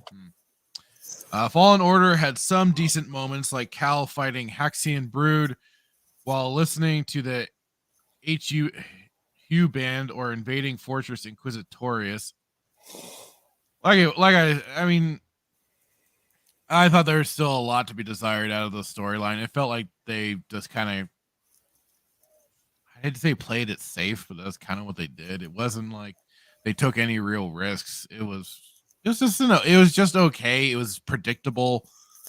I've mentioned this before from previous streams. It was just that the thing that I did like about it was its gameplay. The gameplay was what I liked. I liked the customizable lightsaber. I liked the exploration. Though the worlds needed a lot more life to it, it just it was I had fun with that aspect of it, I will admit. Jason Fox is back saying, I'm not gonna buy the game. I don't blame him, neither am I. I'm gonna stick with the old games. Good boy. A lot of Sutor, of course. We've been meaning to get back to that. Saying Fallen Order was not the worst game I played, but cheap and story was simple and issues. Yeah, that's what I've said about it. Gameplay was good. Story was meh. Very, very meh. Like Rhino apparently did not like the puzzles so much. I didn't mind the puzzles. I didn't find them too intrusive or anything like that. Well, I thought thank they were goodness fine. we saw the puzzle. We did the puzzles in the game because we'd have no idea. We would never have been able to make that reference in the Bad Batch episode. The the whole puzzle thing. So that's good on that game. Good on them. But you know what? Even 20, however many years after, 20, 30 years after Jedi Outcast was made, nobody will beat those puzzles in the Jedi Academy or Jedi Temple. In Outcast? Yeah, that was fun. Yeah. So, yeah. Yep, indeedy. Let's see, Brandon says, the problem I have for Fallen Order is you, after get Cordova's holocron, Cal destroys it in the ending, and it ends with a cliffhanger. I mean, I was kind of expecting him to do that. I was kind of like, okay, yeah, that's because they're doing the Jedi thing of, securing that this information will never fall into the wrong hands, sort of thing. Yeah, it just didn't come off as too shocking to me, I guess. And I'm not the most observant type, but it just didn't come across that way. Yes, you are. You observed that Asian imp that ran away off screen, and you made a meme about it. That's right. The waddling guy. Yep. And Inquisitorius. Still shit. We never got Star Wars 1313 because of the fucktards, aka Disney. A lot of projects got canceled because of that buyout. Yeah. What happened? Did Eclipse just hit the tank? Eclipse? I believe that's the. What was that? That was Oh God, I forgot who was making that one now. But yeah, I think that one's still being made. I'm just glad that the Coder remake had been indefinitely canceled. That made me happy. That was a happy day on this stream. Yeah.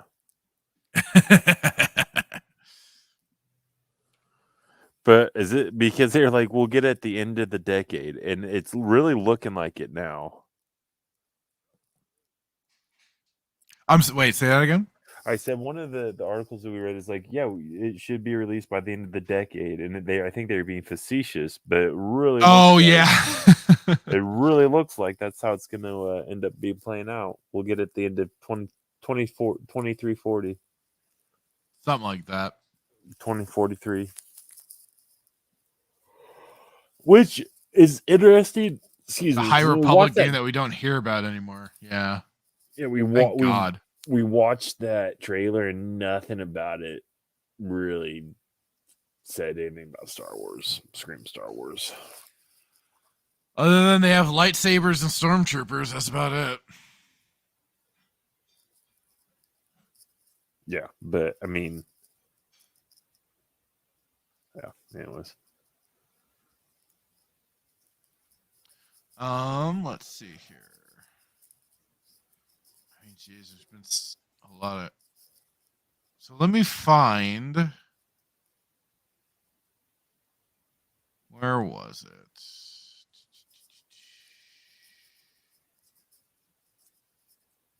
I'm trying to find the clown. Here we go.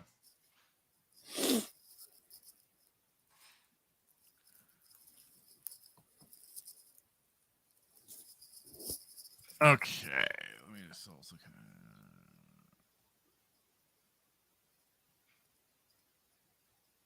So yeah, from Celebration this year over there in Europe. I mean, I swear they really need to give these quote unquote actors better scripts to go off of because man, they were clowning themselves this year for sure. And especially with the Acolyte actor here. Acolyte actor Charlie Barnett says best parts about the Star Wars is there is no good or evil, depends on what side you're standing on. Again, from a certain point of view, right? No, because that is not what Star Wars has been. And you and I talked about this while we were at work. But we can just kind of go into this really quick because I believe here's the clip of him saying as such. A battle for power. I mean, the best parts about Star Wars is there is no good or evil. It depends on what side you're standing on, truly. You know what I mean? That you can look at any angle and see yourself relayed through all the characters, Darth to Luke. And I've never really wrong. I mean, I don't like kids, but I don't think I'd ever slaughter a bunch of kids with a lightsaber. Well, and the thing like we talked about too is that George made it a very simple morality to it. Is that yes, there's good and evil, the light side, the dark side. Yeah, he when he's explaining the role of Palpatine, he's like, Palpatine embodies pure evil. And if you go into then like the novelization of Revenge of the Sith, how do they keep referring to him as the Shadow? Yeah. You know, that the Shadow is very patient. The Shadow is very, you know, all this dark imagery meant to represent the evil that is Palpatine, and what he is attempting to do to this poor naive little Jedi that thought he could trust Uncle Palpy. But no, it's this is what we've talked about too before, is they are just bringing in people that don't care. They are bringing in non-fans. They are bringing in people that have no real passion or love for the franchise as a whole. They've clearly not watched a lick of it, because I mean it's not a difficult theme playing out in those movies. You know, unless this guy's referencing like you can see yourself in certain situations. Like, oh God, Anakin. I hate that. You know what I mean? The whole the tired old like, oh, you're telling me if you were Anakin, you wouldn't do the same things that he did. You know, if that's what he's saying, but I don't know what I mean. He's clearly saying that there's no good or evil.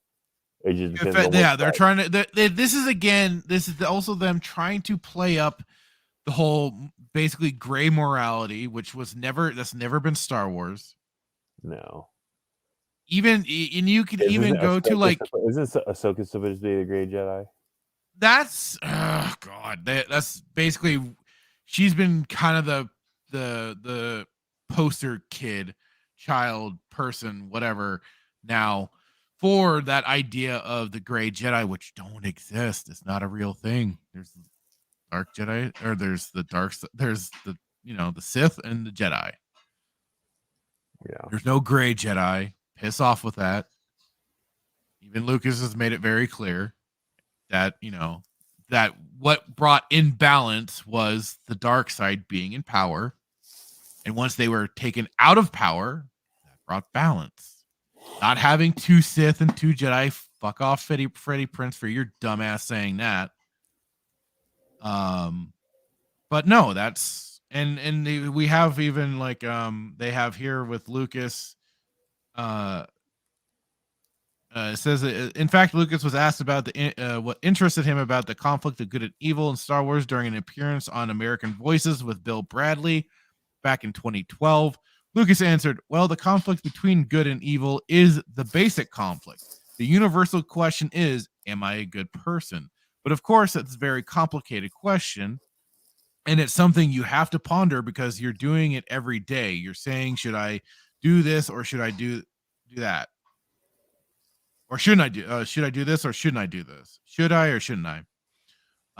Lucas later detailed, to me, it's really, really about compassionate person as opposed to a person that is consumed with self-interest or a selfish person. Those are the two things. We all have good and evil in us because we have the selfish side and we have the compassionate side of us. The idea is how do you keep those things in balance, and by keeping those things in balance, you can do a lot of good things. You're never gonna get everybody's human, everybody's greedy. When you become greedy, then you do bad things to get stuff from other people. Once you get stuff, then you become afraid.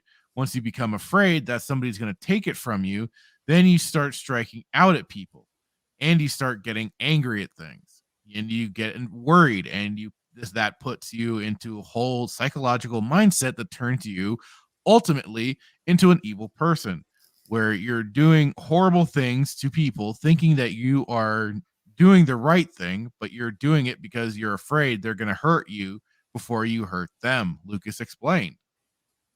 Again, it's not that difficult for the way he portrays this whole thing throughout the 6 movies. Right.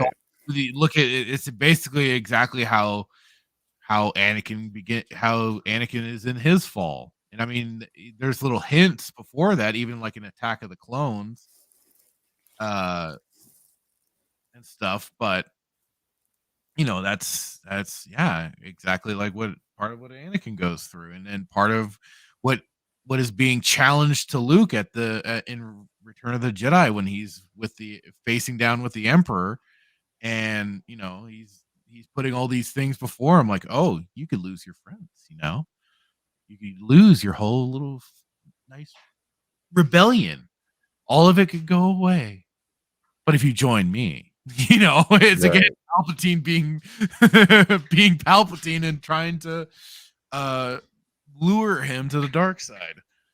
It's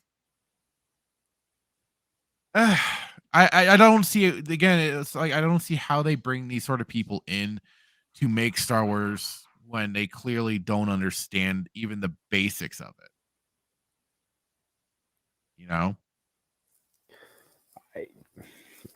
Yeah, it's mind-boggling when you really think about it, because yeah,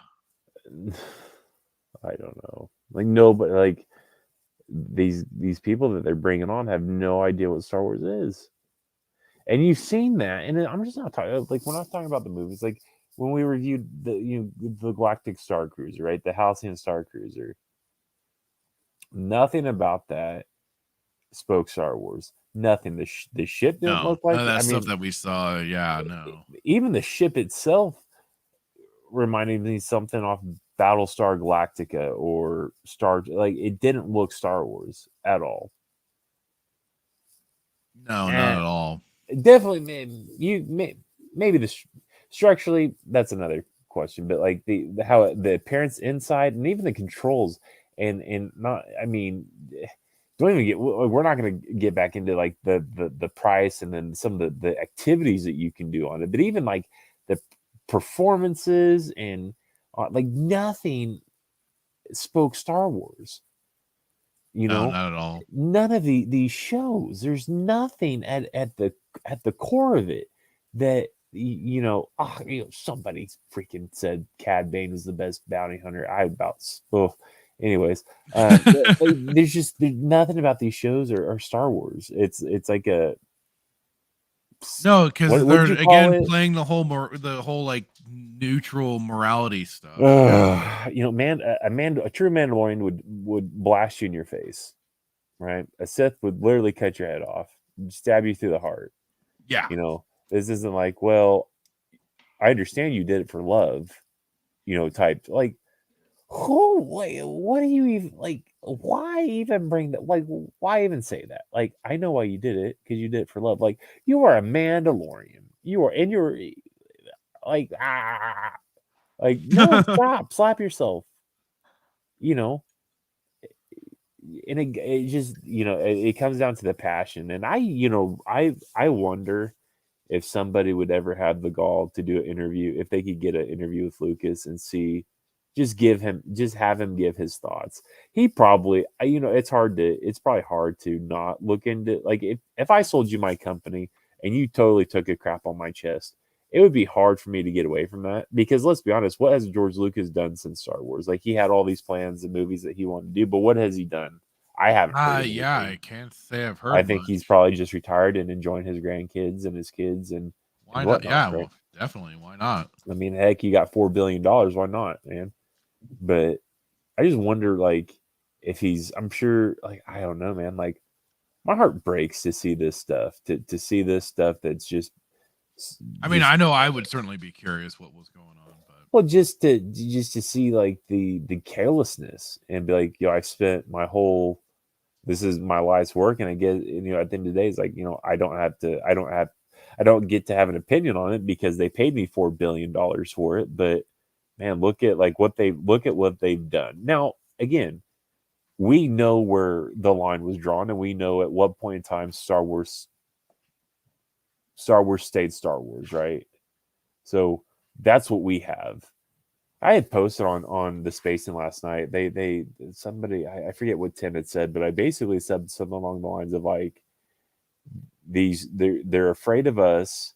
We are the only ones that pose a threat to them and their woke agenda, and we're the only ones that will call them out on their dual-tishness and stand up and preserve the EU, right?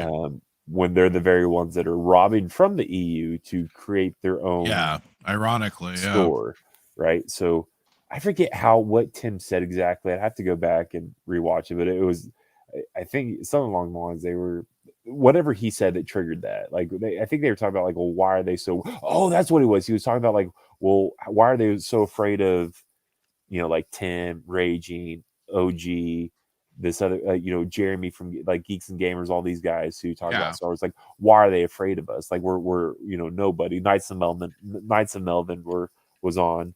It was a good show. And so, and I was just like, well, we're the ones that pose a threat to them. Like, we're nobody. We don't have, like, we have no followers, but we day in and day out. Well, not day in, day out, but every week we come on and we clap back.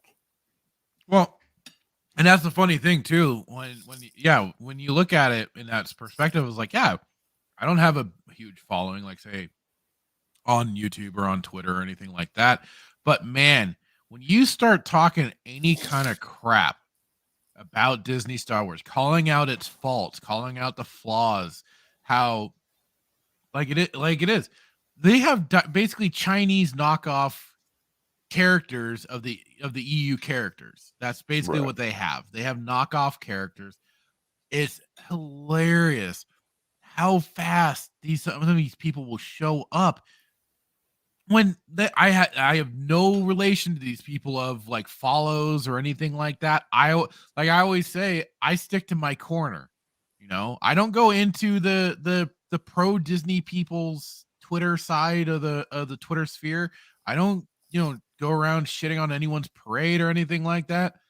But man, I find it hilarious how quick they are to suddenly pop up and try and claim how wrong I am or something, because it shows they're a bit afraid. Yeah. Well, that's the thing, man. I mean, we may not have, there may be more of them than there are of us, but maybe there's more of us than there are of them, and half of us are still asleep and are not worried about it or don't want to, whatever the case may be. But it only takes a small following, man. And like I said, it stuff will, man. Stuff, and here's the thing: what we do is effective. Right. And a perfect example of that, and somebody may disagree with that, but a perfect example of that is, look at this whole Wikipedia stuff, man. Somebody called out against the gay Jedi, somebody basically went against the grain and called them out on the dualtishness of having a drag show at a Star Wars celebration. And what did Wikipedia do?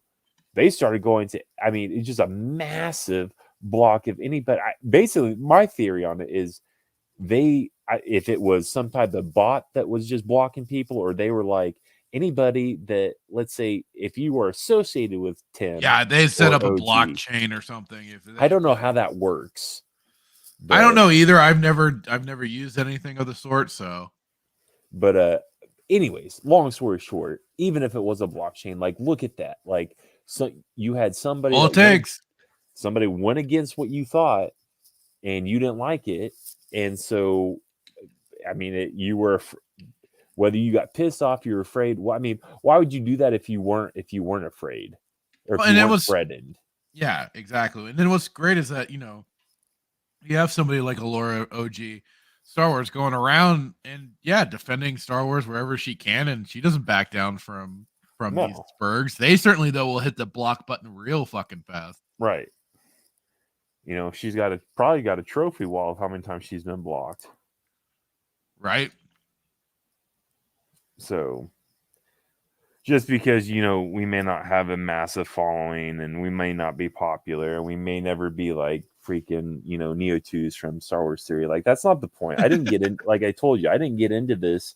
I didn't do this with the hopes of making money off this or becoming profitable or having her own, like, that's not why I did it, and I'm sure it's not why you did it, and I don't know why he did it, or if he just got lucky, or if he wanted it to be his job. I don't know, and I don't care, right? But I go back to, and this is, I'm trying to go down a rabbit hole, but when you start bringing money into something, then like, there's a difference between like somebody supporting your channel, right? Like people who do like, I've thought about, actually, honestly, I had thought about like joining Tim's page. Yeah, or his I YouTube. want to eventually. I just I really do. When I get more funds, I think, you know, and I can afford to do that, then, you know, definitely like, and hell, I just may do it. I may do it with raging because I enjoy raging.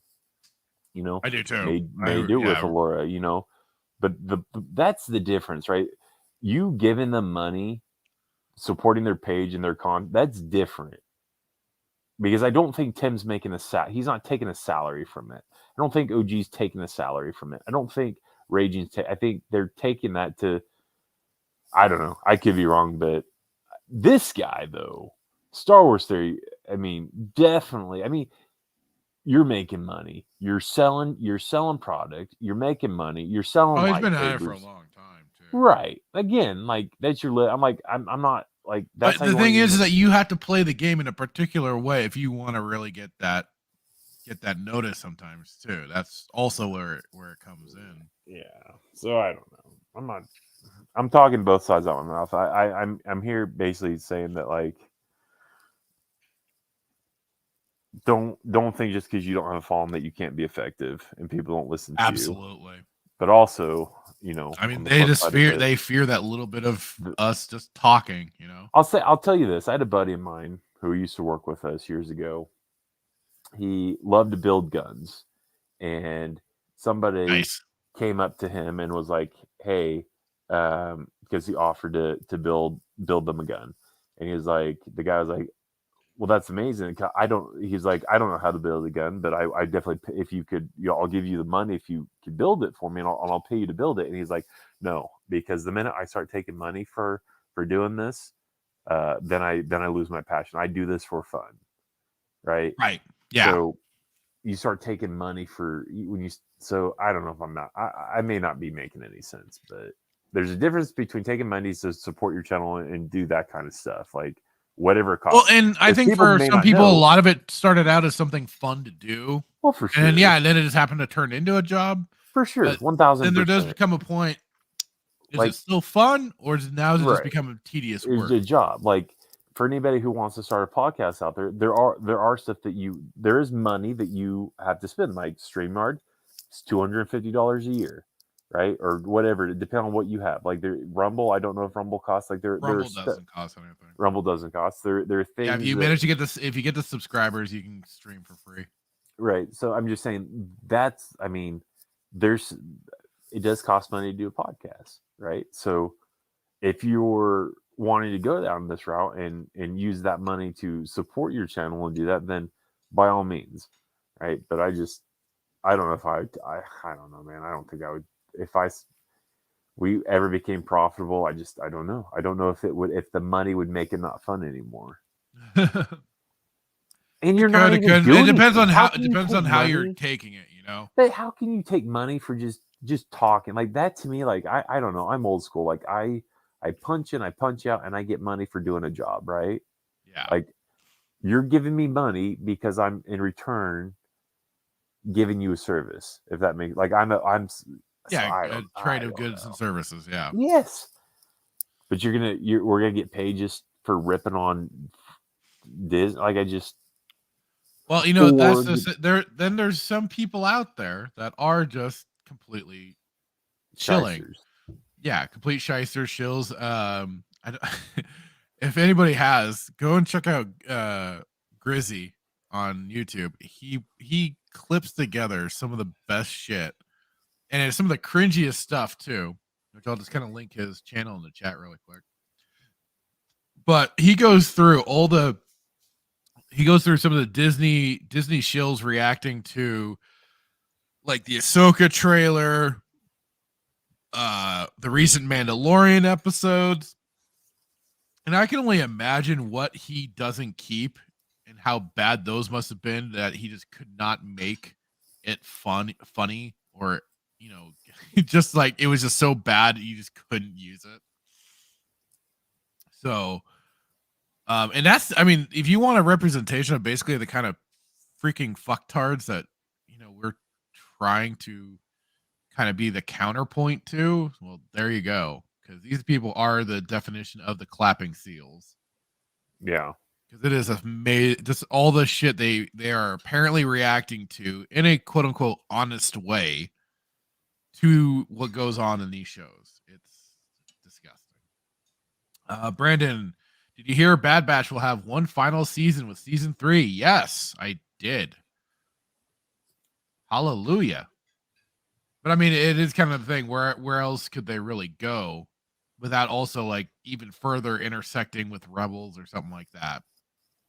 Not that we've had a defined timeline for that show, anyways.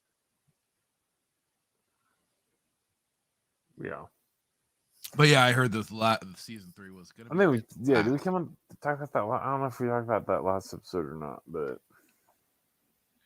I don't recall. I think we might have kind of brought it up. We might have brought it up really quickly, but that was it. So, anyways, in closing, if you want to do it for fun. Right. Don't think you don't have a voice. They're the biggest threat to Disney and these whatever you want to call them. Tim says it a lot better than I will, but the biggest threat against them is to not be complacent and actually say something. Yeah, exactly. Don't just think that this is going to go away and things are going to magically get better with Star Wars and somebody's going to come in and it's like, no.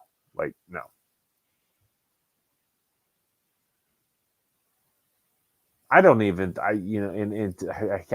we stop calling it Star Wars because it's not Star Wars. No, I try and stick to it, calling it like Disney Wars, Disney Star Wars, or just kind of making sure Disney DSW is the main focus. It's not Star Wars, so don't call it Star Wars. Disney Star Wars, sure. Disney Lucasfilm, sure. I even hate calling it Disney Lucasfilm because it still has Lucas in the title, but for contractual reasons. But yeah, I mean, we will see what next episode brings. If it's 30 minutes, it's a lot better than 52.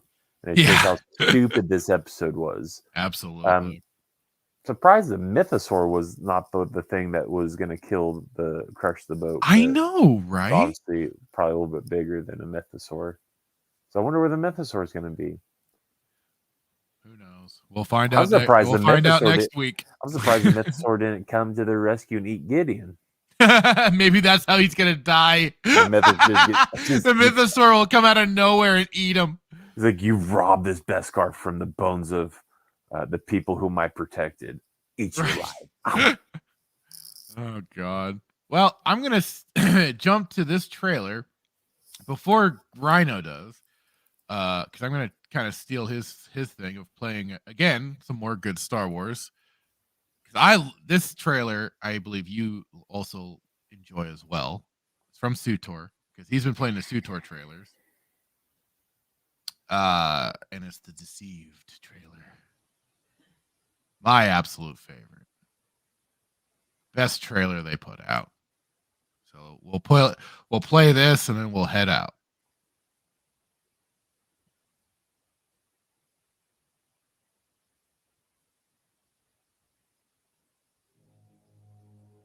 You can hear it? Oh yeah.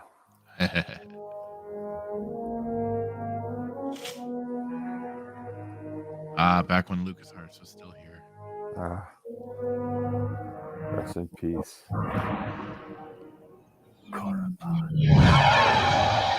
Our time has come. For 300 years, we prepared. We are stronger. Malgus was looking forward to this. You rested in your cradle of power, believing your people were safe and protected.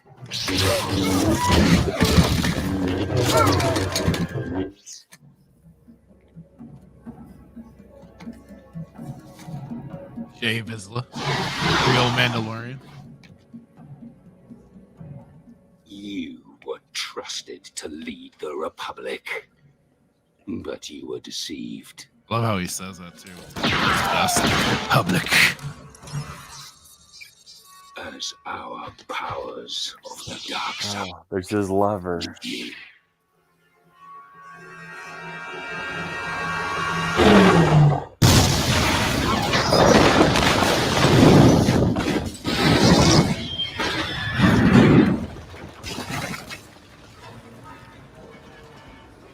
You assumed no force could challenge you.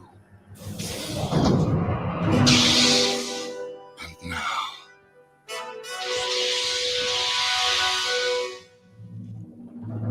finally, we have returned. I knew immediately who I was going to side with. Right.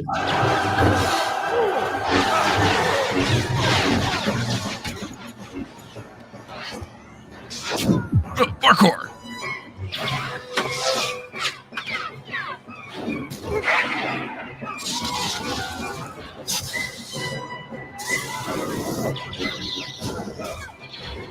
Uh-oh. Don goofed. Surprisingly, Vinzalo was a really good swordsman. Apparently. But no match for me.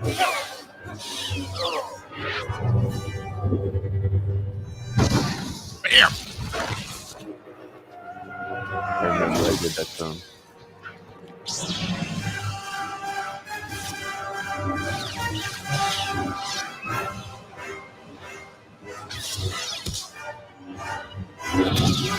You were deceived. I love that. And now your republic shall fall. Why did Vinzalo come back? It was a gut shot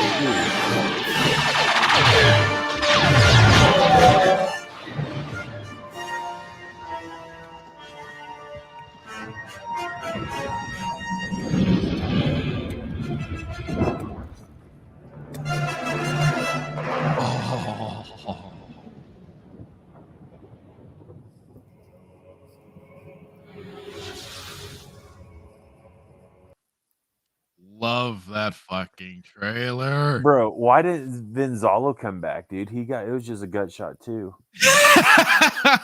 God damn it. Oh, but I mean, those all those trailers are freaking great. That one is just my favorite though, for sure. The second one, my second favorite is Malgus trailer. Yeah, Malgus. Yeah, that one, I like that one. But it's like the Deceive trailer is just my absolute favorite, just because I just love how their little plan to storm Coruscant, going after the Jedi directly. Malgus getting his time to take out so many freaking Jedi too. Yeah. Oh, so good. And you get more Star Wars in 3 little minutes than you have out of all this crap that we've been watching. Makes me want to put on Outcast tonight. Ooh, there you go. Mando season 3 will have post-credit scene but oh god.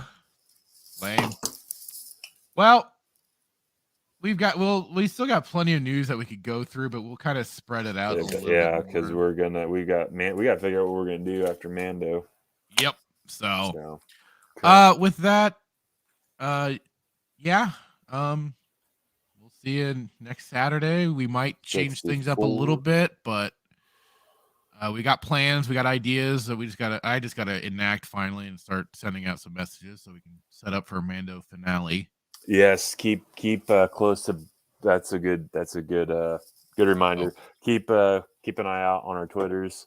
Absolutely, we're going to try to wrangle some things, wrangle some stuff, but it'll all be dependent on if the scheduling works out. But absolutely, if all works out, it's definitely going to be a good show. I mean, they're all good shows. It will be regardless, but it will. But it'll just be enhanced. So, and with that, I will say good night and goodbye, everybody. Have a good one.